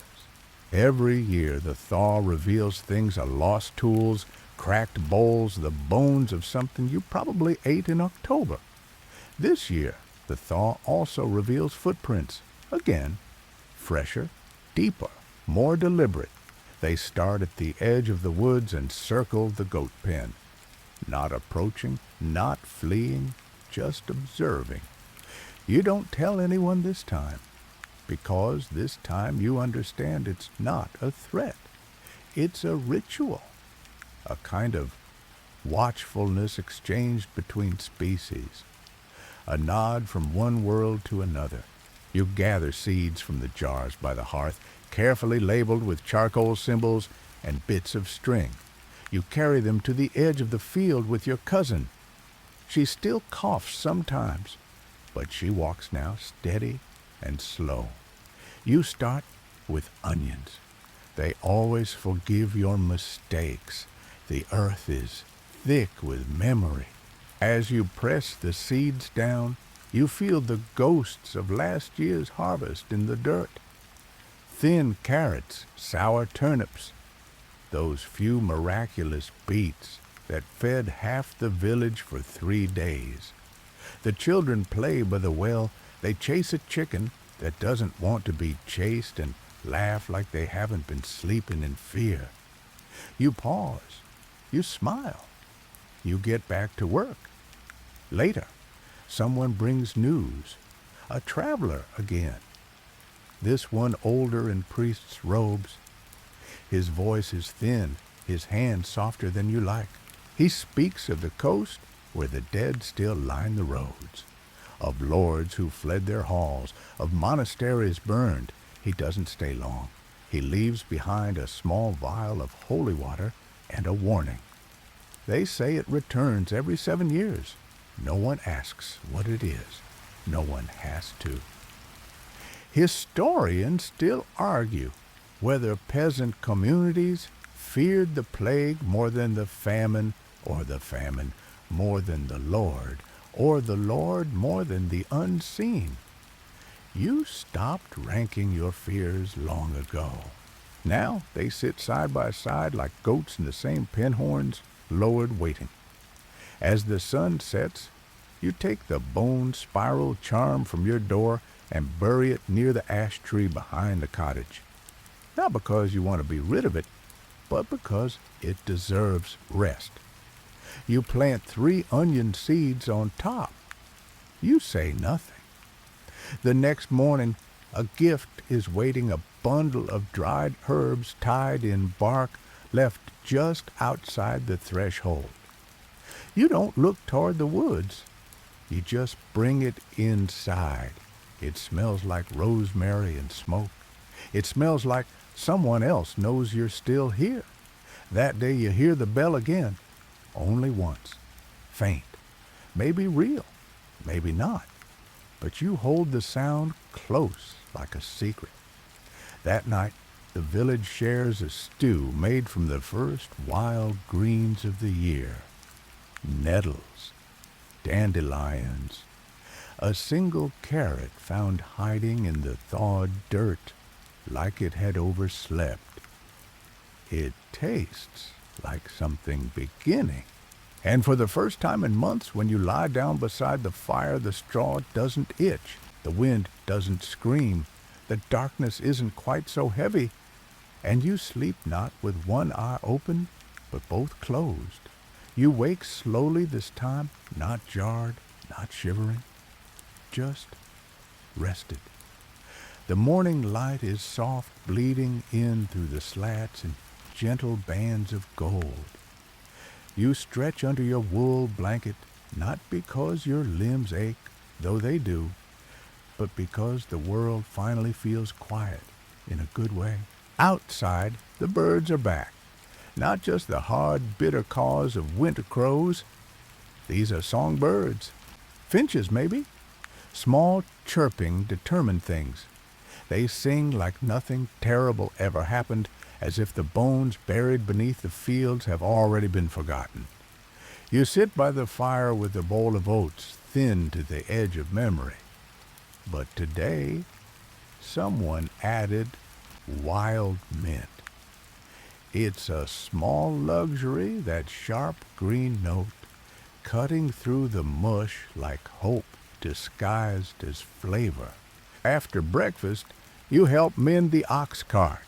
It's mostly rope at this point, tied, looped, lashed, and blessed by someone muttering the names of 3 saints.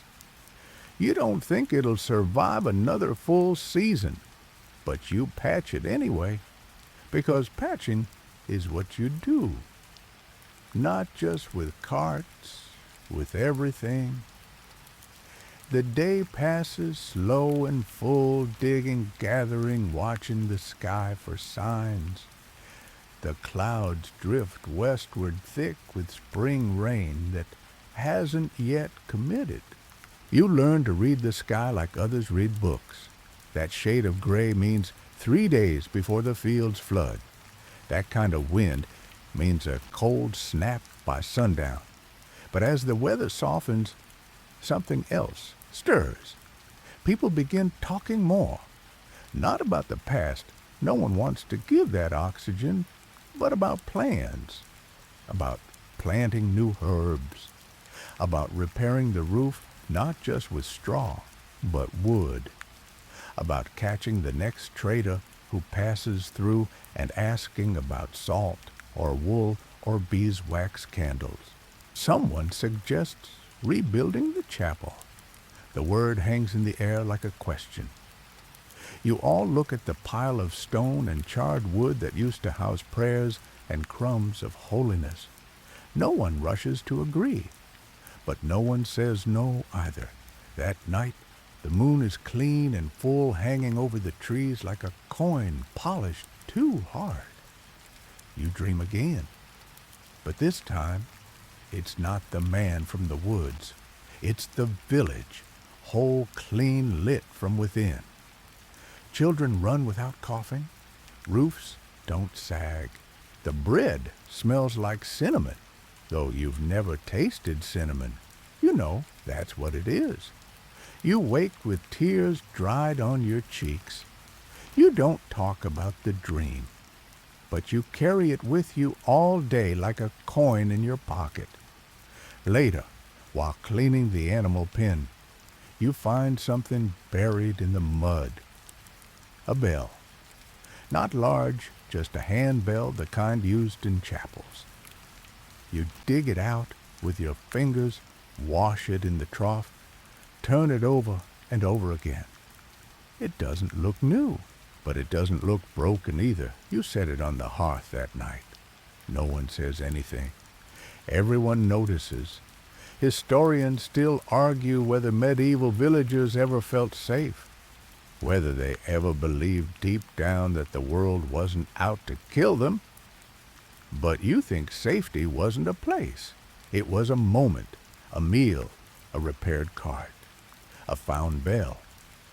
That night, as the fire settles, someone picks up the bell and rings it once softly.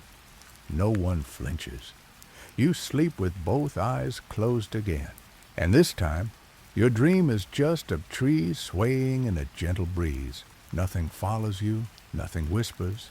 The world, for once, stays still. The found bell changes things. Not dramatically, no one dances in the streets or calls for a feast, but it's like a signal was sent. That maybe the worst has passed. The bell sits on the hearth now, quiet and slightly rusted but whole. It doesn't ring often. It doesn't need to. Its presence is enough. You begin noticing other things returning too. The bees aren't just scouts now, they're in force. A swarm has taken interest in the old stump near the stream. You hear them before you see them, a low, steady hum that feels more alive than most conversations. Someone jokes that they've come to check on your gardening. You pretend to laugh, but it sits oddly in your chest, like you've been overheard by something that doesn't forget. A trader finally passes through. He arrives late one afternoon with a lopsided cart, a tired horse, and eyes that look like they've seen too many towns on fire. He speaks little, smiles even less, but he brings salt wax, a bundle of dried figs, and most shocking of all, a bolt of deep blue cloth. Blue! You haven't seen that color in over a year, maybe more. It looks out of place here, like a piece of the sky that fell and landed in his hands. You trade 3 hens and a jar of honey for it. It's too much. You do it anyway. That night, you cut the cloth into strips and sew them into small ribbons, one for each person in the household. Not for warmth, for memory, for proof that beautiful things still exist. Your cousin ties hers around her wrist. You tie yours into your belt. The child wears hers like a crown till it falls off and she doesn't notice. You pick it up and keep it in your pocket, just in case. The trader leaves in the morning. He doesn't say goodbye, just nods, tugs the reins, and disappears down the road that never leads anywhere you've been. As the days grow warmer, the village breathes more freely. The smell of rot has faded from the corners. You catch people smiling, not often, not openly, but it's there, in the way they pass a bowl, in the way they pause before speaking, in the way they look at the sky and don't flinch. You fix the door to the old chapel, not the whole thing, just the door. You find the hinges, scrub away the rust, drive new nails with hands that are still cracked, but steadier now. When it finally swings open again, the wind rushes through it like something that's been waiting to exhale. Inside, it's empty, but not silent. There's a sound to emptiness, and this one feels full, like the place remembers what it was and might forgive what it became. You leave the door open. No one tells you to. No one tells you not to. The goats are fatter now. They eat with more confidence. You milk one for the first time in months and get nearly half a pail. You laugh at that, loud, surprised. It startles a bird from the fence post. Later, while mending the roof beam, you find another charm. Bone again, worn. The same spiral pattern, but this time the soot is smudged with something green, maybe moss, maybe ground up leaf. You hang it inside the chapel. You say thank you to no one in particular. Historians still argue whether charms were made out of fear or reverence, whether peasants created them for protection or to feel less alone. You think it doesn't matter. The charm is here. The goats are healthy. The door is open. That night, the village shares a stew made from fresh greens, 2 whole eggs, and a single rabbit caught in a trap that had been empty since the frost. It tastes like relief. As you lie by the fire, you realize something strange. You've stopped watching the door. You've started watching the stars again. And when you sleep, your dream is just a field gently swaying under a sky that doesn't need interpretation. Rain comes the next morning, but not the cruel kind. It's soft, persistent. A rain that doesn't punish, but rinses. You step outside and the air smells clean for the first time in what feels like years. Wet soil, wood smoke, and something green just under the surface, new growth waiting for its cue. The path between the cottages has turned to mud again, but you don't mind. You know this mud. You've walked it in hunger, in silence and fear. Now it's just a reminder that the world still turns. You squish through it barefoot, feel the chill seep between your toes, and laugh softly to yourself. The others are stirring too. Someone's hammering new planks onto the storage shed. Another is pulling moss off the well stones, humming something tuneless and cheerful. The child with the ribbon crown has fashioned a cape from burlap and declared herself Queen of Puddles. No one corrects her. You help repair the garden wall today. It's not a real wall, just a line of stacked stones that marks what's yours and what's probably still yours even if the goats disagree. Some of the stones have shifted. You move them back, carefully whispering to them like old friends. That afternoon the steward returns. You almost forgot he existed. His coat is cleaner than last time. His boots still too polished. But his voice has softened, just a little. The Lord has sent word, he says. The tithes will remain the same this season. A sigh ripples through the group, not relief exactly, but the absence of dread. He pauses before leaving, looks at the chapel door, then at you. You repaired it, he says. You nod. He doesn't comment further, just mounts his horse and rides off. You don't know what that meant, but it didn't sound like a threat. Later, you return to the field and find green, actual green. The onion shoots have poked through the dirt, just slivers really, arrogant little blades that dare to rise. You crouch and touch one with the back of your finger. It bends, but doesn't break. That night, you bring the good pot down from the beam, the one reserved for feast days. You scrub it with ash and fill it with water, and every good thing left in the house, wild herbs, a chunk of salt, the last of the dried carrots, even a handful of split peas tucked away since before the frost. The stew simmers all afternoon, scenting the cottage with something dangerously close to hope. At sundown, you eat together. No one says it's a celebration, but the fire burns brighter, and no one reaches for the smaller bowls. Even the traveler returns. You don't know how he found his way back. You don't ask. He sits by the fire still wrapped in that same ragged cloak, eyes clearer now. He takes a bowl without a word and eats slowly. Then, almost shyly, he pulls something from his coat and lays it beside the hearth.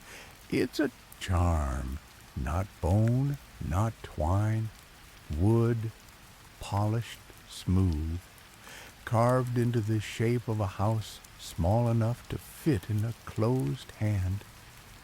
He nods toward the door. For that, he says, and nothing more. You place the charm on the mantel, it feels right there. Historians still argue whether wandering men brought danger or wisdom, whether they stirred unrest or spread stories worth keeping. You know what this one brought. Proof that someone who leaves can return.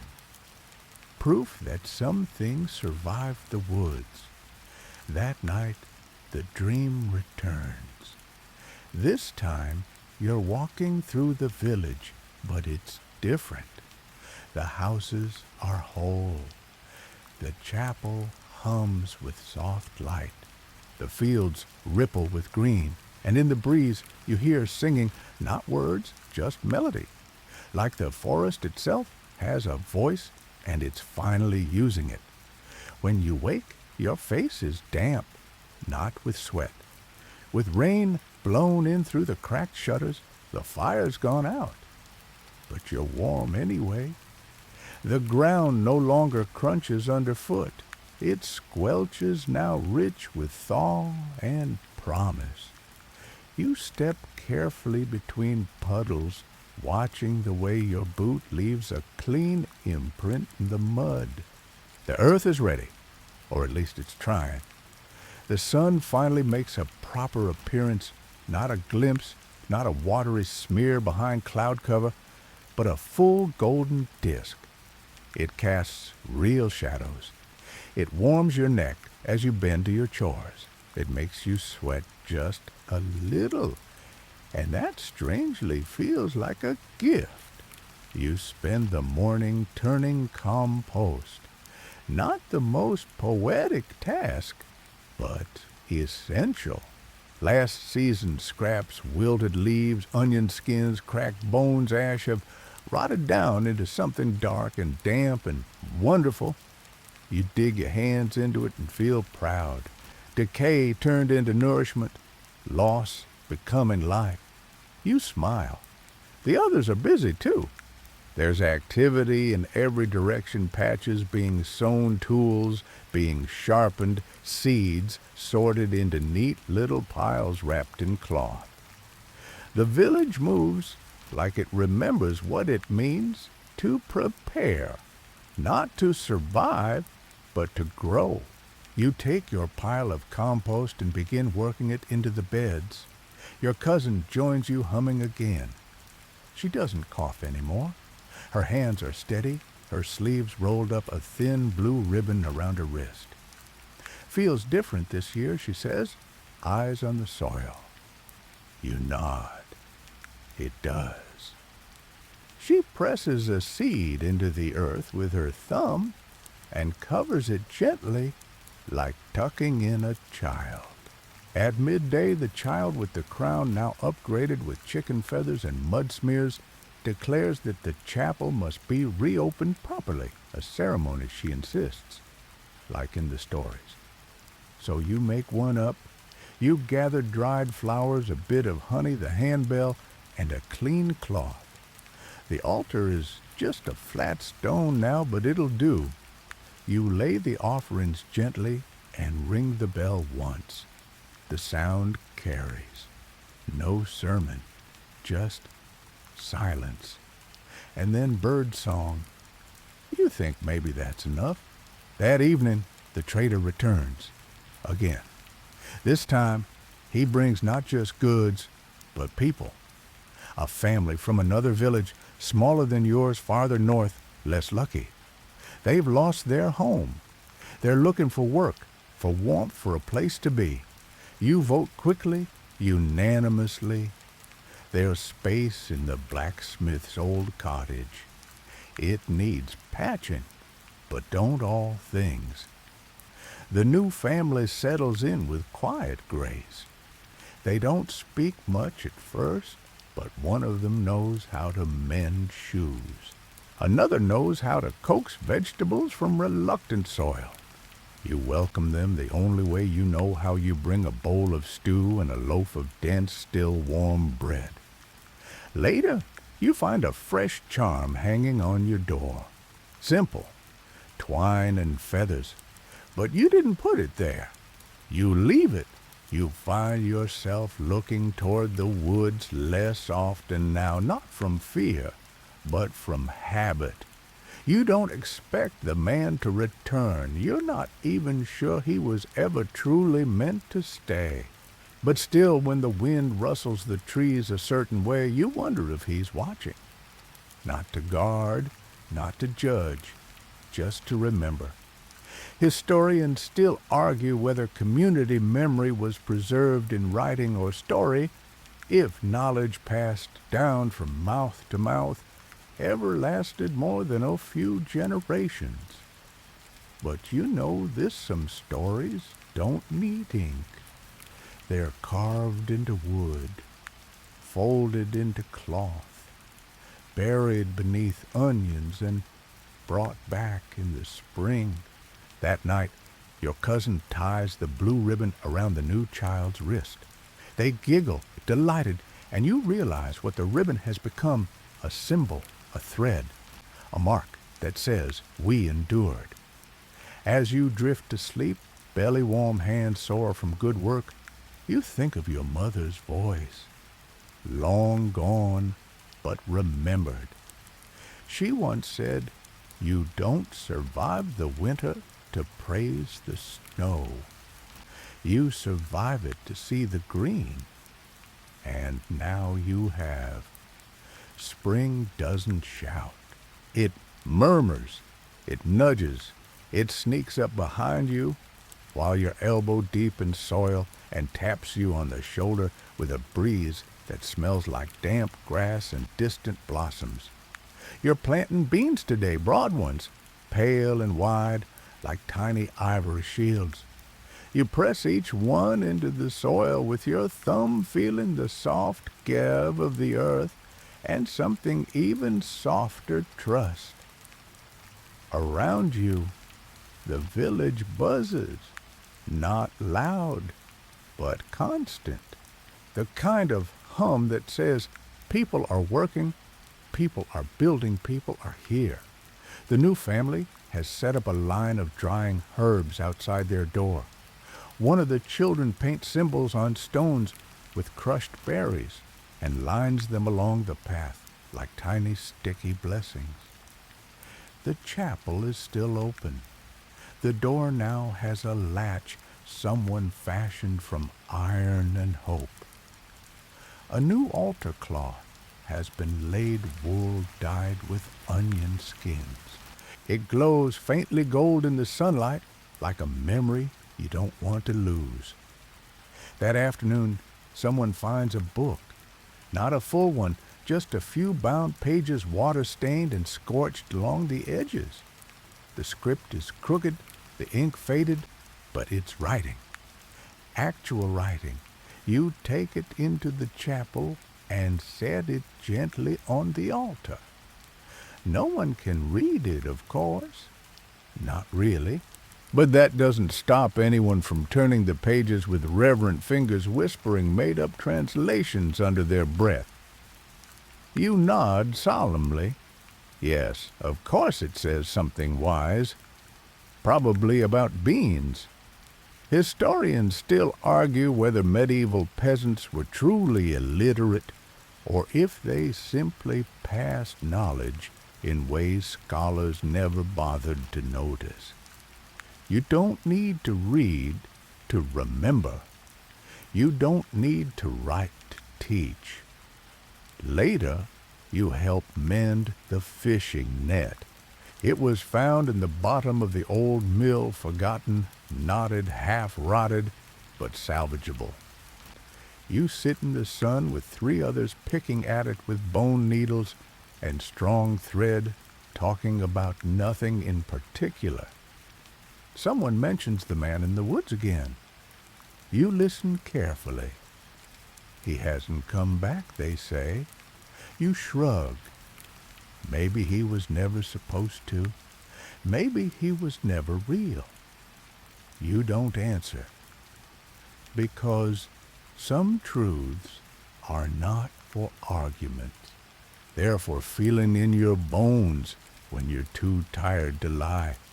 He was real enough for you, and for the goat that screamed.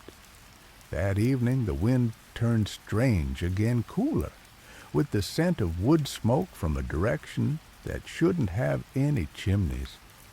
You step outside and look toward the hills. No fire this time. But something shifts. You go inside and open the pouch you keep in the rafters. It's your little stash, the charm from your dream, the spiral bone, the child's fallen ribbon, a pebble carved with what might be a word or might be just a scratch. You add the feather charm from your door, not because you're afraid, because you're grateful. That night, your sleep is deep and dreamless. The fire burns steady. The dog doesn't bark. The child in the next bed kicks in her sleep but doesn't cry. And you, for once, wake in the middle of the night, not with fear, but with quiet. You get up. You stoke the fire.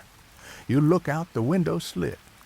The moon is full, the sky clear, the trees still, and for a moment, just a moment, you see something standing at the edge of the field. Not a man. A shadow shaped like remembering. It doesn't move. It doesn't wave. It just stands there. Then it fades. Not into the trees, into the wind. And you close the window and return to bed feeling seen but not alone. The next day begins with fog thick and rolling soft as wool and just as stubborn. You wake to a world muffled. Sounds come dampened, your footsteps vanish almost immediately, and the chickens look as confused as you feel. Still, fog means moisture. Moisture means growth. So, you welcome it. Breakfast is lentil porridge again, but this time someone stirred in a pinch of wild garlic, and that changes everything. You eat slowly, chewing the heat from each bite, letting it chase away the morning chill. Outside, the fog clings low, curling through the cottages like a curious visitor. You move slower today, not just because the paths are slick, but because it feels wrong to rush in this kind of weather. As if moving too fast might tear something you can't stitch back. While checking the fence line, you find a bird. A small one, black feathers, curled claws, eyes closed like it fell asleep mid-flight. It isn't wounded, just gone. You pick it up gently and carry it to the edge of the garden. You bury it beneath the ash tree, a place that's seen its share of endings. You don't say a prayer, you just press the earth flat and walk away. By midday, the fog lifts, slowly, like a curtain pulled back by someone who isn't quite ready to show the scene. The sun returns shyly. You stand in its light and squint until your eyes water. The fields are waking. Tiny green shoots pierce the dirt with the confidence of something that has no idea how fragile it really is. You walk between rows with a slow smile. You catch yourself humming. The new family's child calls you over to see her drawing a stick figure with a crown standing beside a goat and a tree with a spiral carved into it. She says, "It's you." You raise an eyebrow. "The crown's a bit much, isn't it?" She shrugs. Someone has to keep the goats in line. Fair enough. Later, you join a group headed to the river, the real one this time. You haven't seen it in years, but the trader mentioned it still flows, and you want to believe him. The walk is long, but the company is good. You share dried apples, a little cheese, and stories that may or may not be true. One man insists he saw a deer with antlers made of gold. Another claims the steward weeps when he's alone. You don't argue either way. You just enjoy the sound of voices. When you reach the river, it's broader than you imagined. Cold, fast, clean. You kneel, cup the water in your hands, and drink. It tastes like stone and sky and something old. You collect flat rocks for the children back home, smooth and cool and perfect for painting. On the return journey, you notice carvings on a tree trunk, not letters, just marks, spirals, lines, shapes that make you pause. You say nothing. That evening, as the sun sets, you carry your rocks into the chapel. You place one on the altar beside the old parchment pages. You don't know why, but it feels like the right place for something smooth and found. Dinner is cabbage stew. Simple, but enough. And after you gather with the others around the hearth, someone's brought a bone flute. They play a tune you've never heard, but instantly recognize. It's not joyful. It's not sad. It's just right. Historians still argue whether medieval peasants had leisure, whether they could afford music games, moments of nothingness. But you know the truth? Leisure wasn't absence of work. It was the choice to be still while the world kept spinning.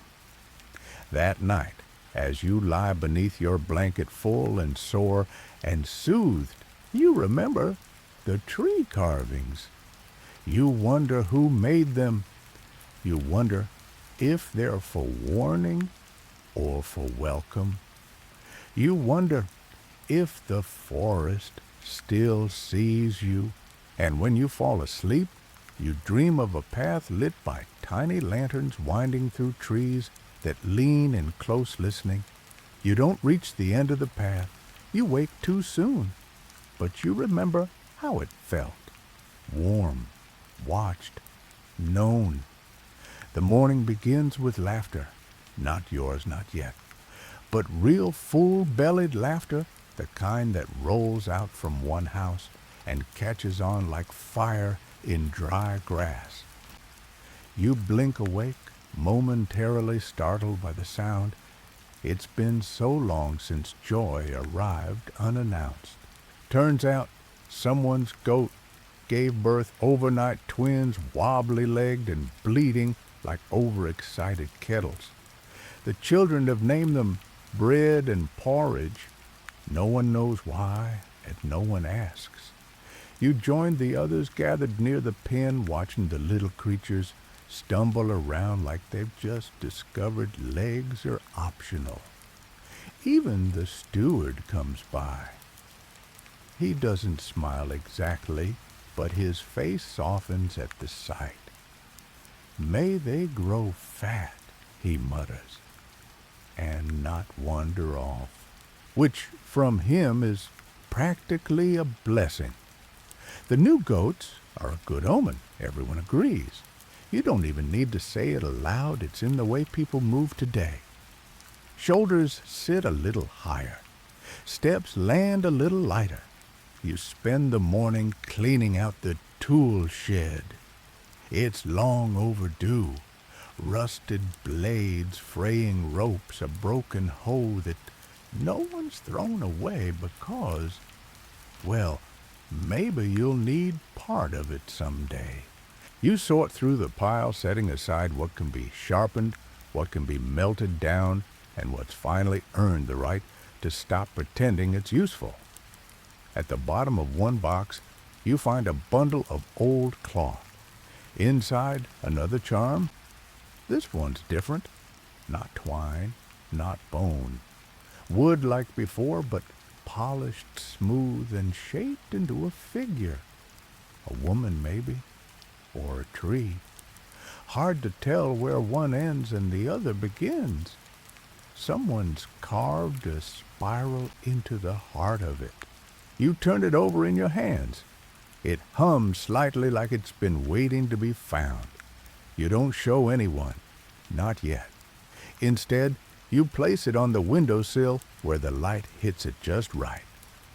That afternoon, the rain returns, just a brief passing shower, like the sky needed to cry quickly and get on with things. You sit beneath the awning with your cousin, watching droplets trace lazy paths down the wood. You talk about the goats, about whether there will be enough bees this year, about nothing at all. She glances at the charm. Another one, she asks. You nod. She doesn't press further. After the rain clears, you walk out toward the woods. Not deep, never too deep, but far enough to see the trees sway, to hear their groans and whispers. You don't look for anyone, you just watch.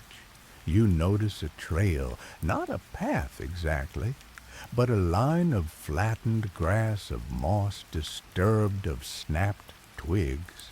Not careless, not human. You crouch beside it, press your fingers into the earth. It's warm. You don't follow it. You just sit beside it for a while, listening. When you return home, the chapel door is open again. The wind must have pushed it, or something else. You go inside. The altar is as you left it, stone cloth, book, smooth rock. But someone has placed a single yellow flower beside the bell. You smile. That night, the fire burns bright and steady. Bread and porridge sleep, curled up together like punctuation marks. The children play a game involving sticks and shouting. No one knows the rules. Everyone wins. Before bed, you climb up to the rafters and take down the bundle, the one with your collection. The charm from the dream, the spiral bone, the ribbon, the painted pebble, the feather charm. You add the carved figure. It fits like it's always belonged. Historians still argue whether medieval people had personal shrines or if faith always belonged to the church. But you know faith is personal, and so is memory. And sometimes the two sit beside each other in a cloth-wrapped bundle under a roof you patched with your own hands. That night you dream not of trees or strangers, but of the chapel bell. It rings once, and everything in the dream stops to listen, even the stars. The next morning, the bell rings again. Not in your dream, in the chapel. You're hauling water from the well when you hear it clear, single deliberate. You freeze bucket in hand, half convinced it was your mind playing tricks again. But others hear it too. Faces turn, eyes widen. No one moves at first. Then slowly people drift toward the chapel like sleepwalkers, one by one, each carrying their silence like a shield. You go last. The door is open as always now, and the space inside is just as it was. The altar, the cloth, the rock, the flower wilted now but still fragrant. The bell is in place. No one is near it. No one touches it. Still it rang. A child whispers, "Maybe the saints came back." Someone else replies, "Maybe they never left." No one laughs. But no one's afraid either. You step forward, eyes on the bell, half expecting it to move again. It doesn't. You bow your head slightly and step away. No one claims it. And that somehow makes it feel even more sacred. Back outside, the air is heavy with spring. The grass has grown longer than it should already. Flowers, real ones, now dot the fields with bursts of yellow and blue and violet. The bees are in heaven. You let them be. The new family's child brings you a painting, charcoal and berry on rough paper, showing a little cottage with smoke curling upward and tiny figures around it. Above a tree leans protectively over the roof. "It's our home," she says, "but with magic trees." You ask, what makes them magic? They don't fall over. You nod. That's enough magic for anyone, Later, you find a stone near the well with a spiral etched into it finer than anything you carved clean and sharp. It wasn't there yesterday. You run your fingers over it, feel the groove. You leave it alone. Instead, you add a pebble beside it. No marking, just a gesture. The sun is warmer today, and you strip to your sleeves while tilling the last patch of earth near the cottage. The ground is soft and damp and ready. You plant carrots with care, spacing them just right, whispering encouragement with every press of the seed. That evening, your cousin makes soup that tastes better than it should. Onions, herbs, even a handful of dried mushrooms traded from the traveler last week. You eat slowly, letting each spoonful settle like a promise. After dinner, you help hang new bundles of herbs above the hearth, sage, rosemary, a little nettle. The smell fills the cottage earthy and sharp, like something between memory and medicine. Then at the edge of night, the firelight flickering low, there's a knock. 3 soft taps. The entire cottage stills, not out of fear, out of recognition. You open the door. No one is there. Just a bundle wrapped in bark tied with twine. Inside a single red feather, a sprig of mint, and a wooden token carved with a spiral. You hold it in your hands for a long time. You don't speak. You just look toward the woods and nod once. Then, without a word, you carry the bundle into the chapel and place it gently on the altar beside the flower, the bell, and the smooth rock. You ring the bell once, softly. It echoes. That night, as you fall asleep, you think about how strange it is that in all your fear of what might come from the woods, the most sacred things have come from that very edge. Historians still argue whether medieval people believed in saints or spirits. You believe in both, and in the space between them, the space you now call home. You rise before the sun, not out of duty, but anticipation. There's something in the air this morning, a shimmer beneath the chill, a rhythm under the birdsong. You feel it in your chest like a drumbeat you didn't know you were keeping time with. You step outside quietly, careful not to wake the others, and breathe in the newness. The fog is low and soft, blanketing the fields in silver. Dew clings to the grass like glass beads, and the trees at the edge of the woods wear the mist like veils. You walk without aim, letting your feet follow the familiar path past the goat pen, around the chapel, and toward the edge of the village. Everything feels touched today, not by hands, but by attention, like the world is watching back. At the forest line you pause. The trees are still, not silent, just listening. You take one step and not far, just enough to stand in the shade, just enough to feel the difference in the air. It's cooler here, quieter, but not unfriendly. You speak aloud just one sentence. We're still here. No answer comes, and none is needed. Back in the village, the day unfolds gently. You work with your cousin to repair the grain sacks. The needle bites your thumb, but you don't flinch. The pain is small, honest.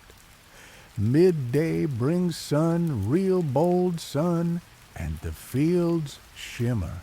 You see neighbors pausing in their work just to lift their faces to the warmth.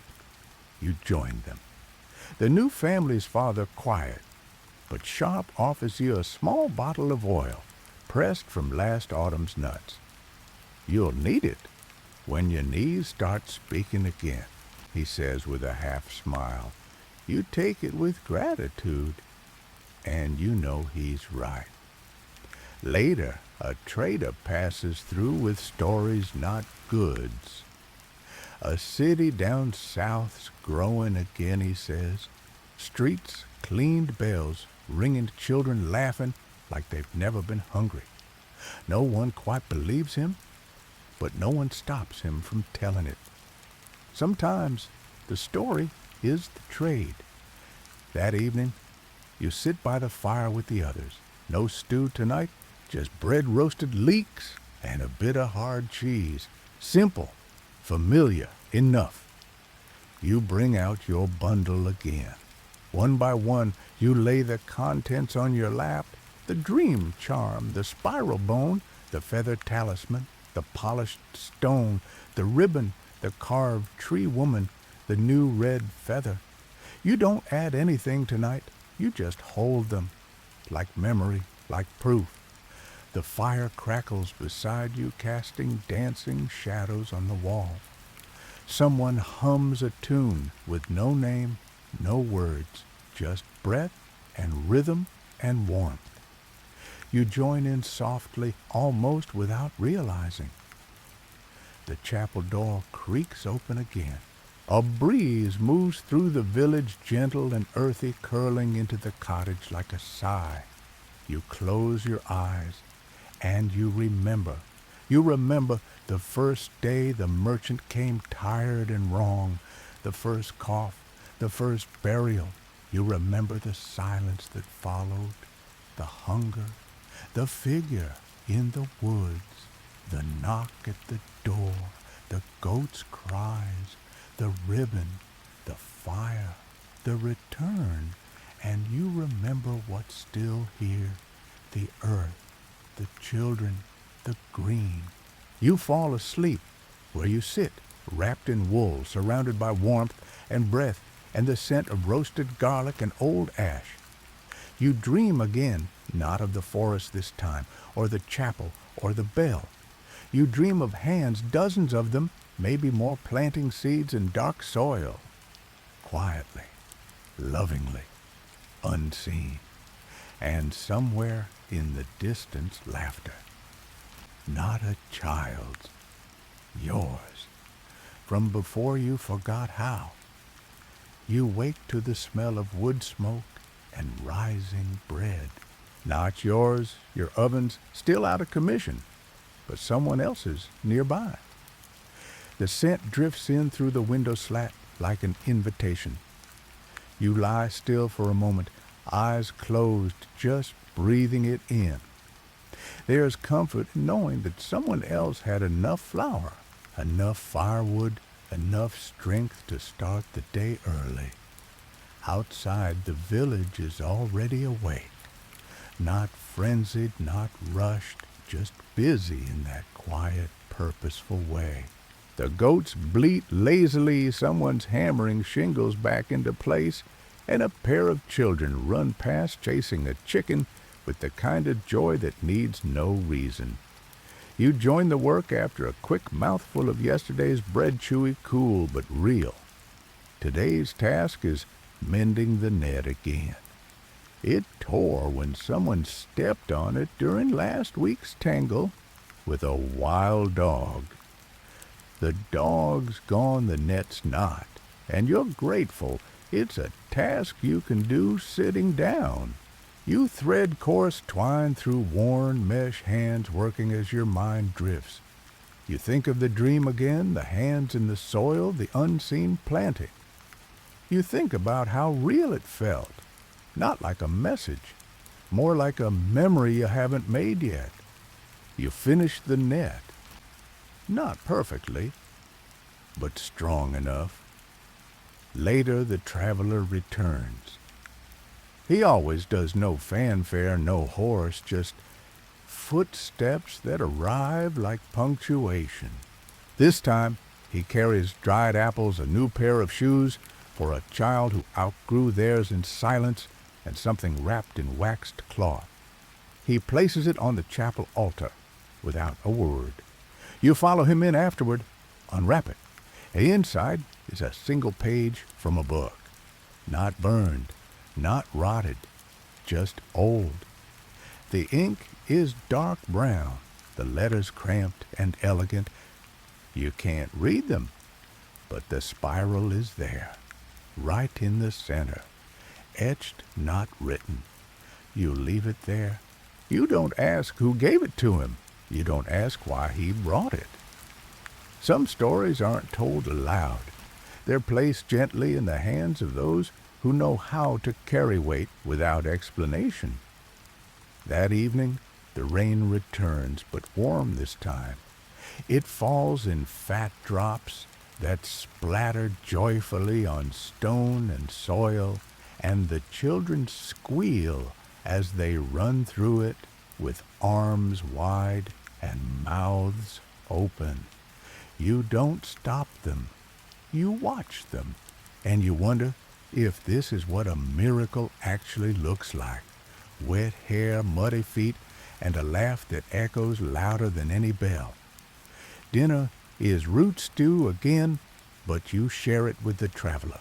He eats slowly the way people do when they've had too many meals alone. Afterward, he pulls out a flute and plays a tune you don't know.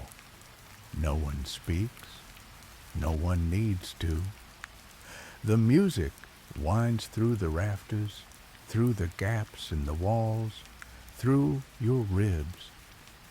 You think of the forest again. You wonder if it hears. Before bed, you visit the chapel one last time. The page is still there. The bell still rests silently beside it. You light a single candle, not for prayer, not even for remembrance, just for light, just because you can. Back at the cottage, the bundle of charms waits for you. You untie it, rearrange its contents with care. They've begun to feel like family, each one holding a chapter, a breath, a moment where you chose to keep going. Tonight, you add nothing. You just hold them in your lap while the fire burns low. And when you sleep, the dream returns, not hands in soil. This time, a voice, yours, telling the story to someone who hasn't been born yet. And they're listening, really listening. You dream of your own voice again, telling the story not loudly, not like a bard beside a roaring hearth, but quietly, gently, a whisper for someone nestled in the crook of your arm. The words spill out like water from a cracked bowl. Not perfect, not poetic, just true. When you wake, the feeling lingers, and for once, instead of shaking it off, you write it down. Not in letters you still don't know how, but in marks. You take a charcoal stub from the hearth and draw spirals, lines, a figure with outstretched arms beside a tree. It's not a record. It's a memory anchored. The child watches you draw and says, "That's you." You laugh. It's all of us. You hang the scrap near the doorway not to show it off, but to remind yourself that the story isn't finished, and maybe never will be. Later, the village gathers not for a burial, not for bad news, but for planting. A communal patch has been carved out near the chapel, and today it will become a garden. The sun is warm. The wind smells like mint and turned soil. You carry a bundle of seed wrapped in linen, each one saved from last year's stubborn harvest. You kneel beside the others and dig, press, pat, repeat. There's a rhythm to it now, like prayer, like music, like living. Someone sings softly. You don't know the tune, but you hum along. The traveler helps too, quietly, always just enough. At midday you rest under the ash tree, the one by the goats, the one you buried the bird under. Its branches are filling out now, leaves the color of olive oil and early morning. You lean against the trunk and close your eyes. Just for a moment. And you hear footsteps. You look up. It's not the traveler. It's a woman, cloaked, barefoot, carrying a basket slung over one arm. Her hair is braided with threads and feathers her face unreadable, but not unfriendly. She says nothing, just walks to the chapel, places the basket on the step, and walks back toward the woods. No one stops her. No one follows. You walk to the chapel after she's gone and lift the basket lid. Inside, bundles of dried herbs, 3 painted stones, a small loaf of bread wrapped in cloth, and a wooden spiral the size of your palm. You take the spiral, leave the rest. You ring the bell. Once, no one asks about the woman. But that night, every hearth in the village burns a little longer. You eat the bread with the others. It's dense, slightly sweet, laced with rosemary. You break off pieces and pass them out. No one saves any. It's gone by firelight. That evening, the child with the cape, now stained, tattered, and proudly unwashed, places the painted stones in the chapel windowsill. They're like eyes, she says, so it can see who's praying.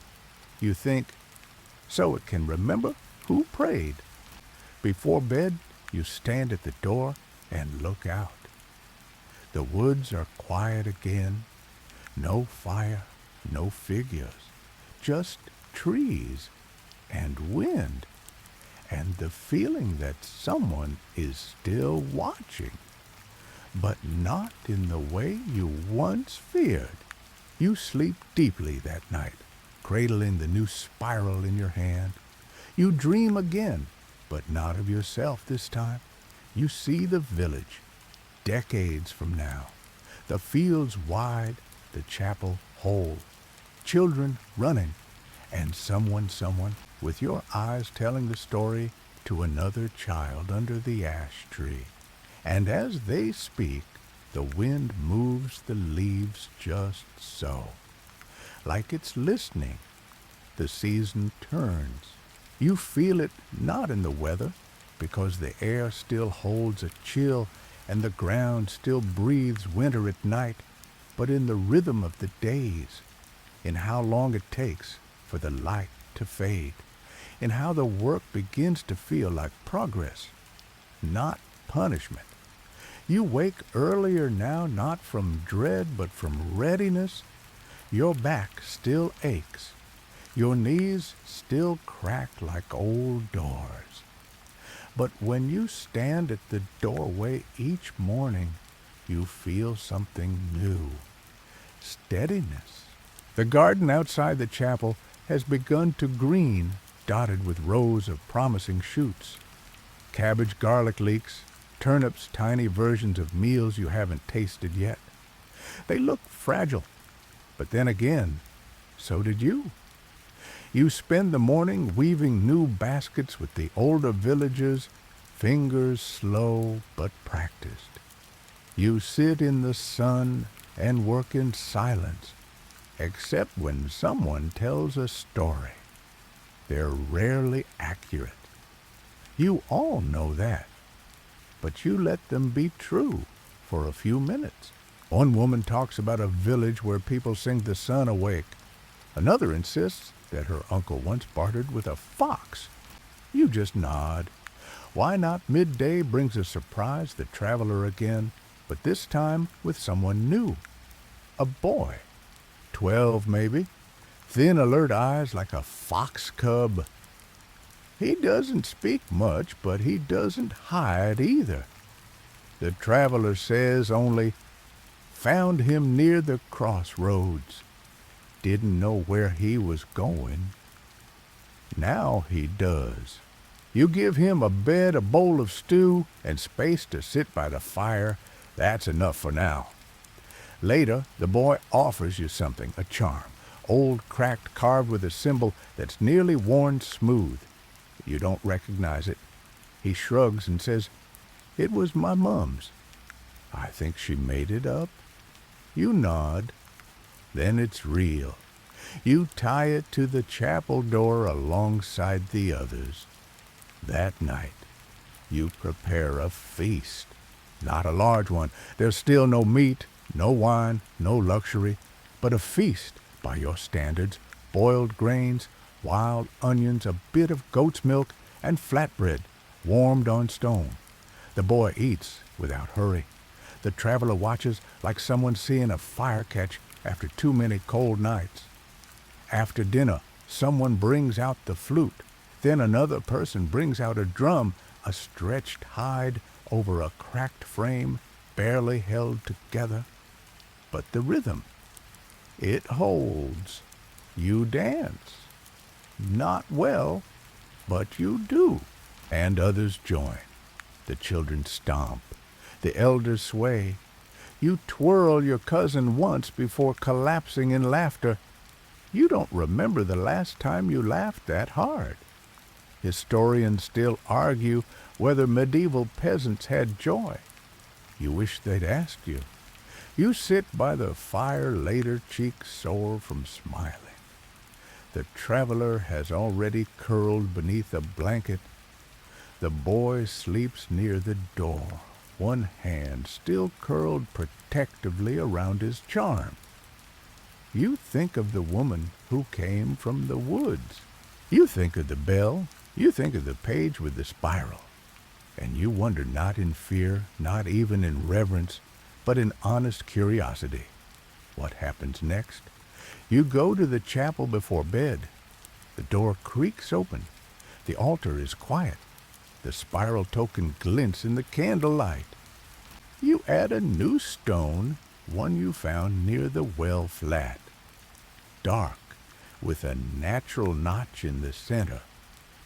You don't say anything, but your fingers linger. You stand at the threshold for a moment longer than usual, watching the firelight flicker on the walls, the shadows dancing like they're not done yet. You close the door gently, and that night you dream of planting again. Not seeds, but stories. You press them into the ground like truths, and they take root. The days have lengthened now. You wake before the sun and find it already pushing gold through the sky. The fields shimmer with early dew, and the trees beyond the chapel no longer look like watchers. They look like neighbors, maybe even friends. You stretch slowly, joints cracking like they always do, but it doesn't bother you anymore. Pain has become punctuation, just part of the rhythm. Breakfast is a small miracle. Fresh goat's milk, a handful of berries foraged from the hedgerow, and a heel of bread softened with honey water. You eat it outside, sitting on the step, watching the children chase a rooster that refuses to be caught. The rooster, to his credit, looks thoroughly entertained. You've noticed something lately. People are singing again. Not often, not loudly, but it's there. A hum while hauling wood. A tune while stitching up torn sleeves. A quiet harmony rising as a group pulls weeds together from the chapel garden. Even you find yourself whistling as you mend a roof beam. It's off-key. You keep doing it anyway. This afternoon you finally fix the oven. It's taken months of patience and spare clay. You finish plastering the last seam with a mixture of ash straw and mud tamped down, smooth and sealed with a whispered promise. It won't last forever, but it will last long enough. You build a fire in it, slowly nursing the flame like it's a child that startles easily. The smoke rises clean. The heat spreads. And when the interior glows amber, you slide in the dough. Flatbread scored with spirals. The first few burn. Of course they do. But the fourth is perfect. You tear it in half and hand a piece to your cousin. She takes a bite, then sighs. You taste that, she says. Smoke, you guess? No. She grins. History. Later you carry a basket of the new bread to the chapel. You set it beside the offerings on the altar, the page with the spiral, the red feather, the polished charm from the boy, the stone from the well. You leave one flatbread on the windowsill for whatever passes through. As you turn to go, you pause. Something's been added. Another spiral, this one carved into the back wall with precision. New, deep. You press your fingers into the groove. It's still warm. You say nothing. You don't need to. That evening, the traveler leaves. No farewell, just gone. But the boy stays. He's laughing now. He helps herd the goats. He carved a flute from a reed and insists it only plays one note badly. The child with the crown declares him the guardian of bread and chickens. No one argues. After supper, there's a fire in the center of the village, not for cooking, just for light. People gather, stories are told. Some are true, some aren't. No one cares. You tell one too. You tell of a village with no name on the edge of the world, where the trees once whispered warnings and now hum lullabies. You tell of smoke and spirals and survival. You say it like you were told it once long ago, not like you lived it, because somehow both are true.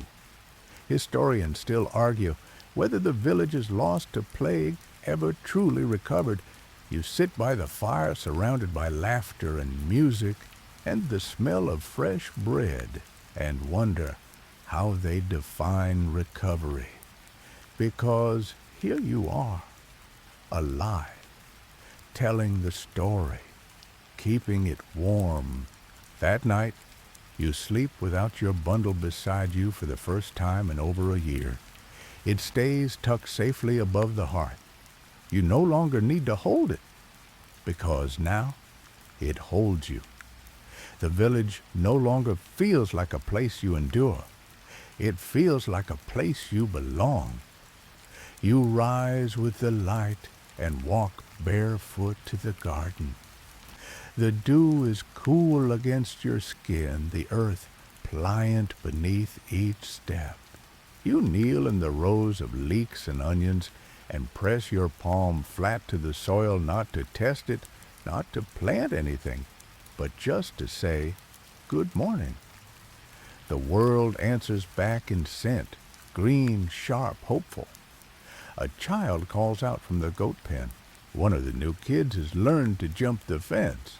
It's standing proudly on the roof of the shed tail, flicking eyes full of mischief. You can't help but laugh. Not the surprised, accidental laugh from before, but the kind that comes easily now like exhaling. The boy with the charm your boy and all but name has painted a spiral on the chapel door.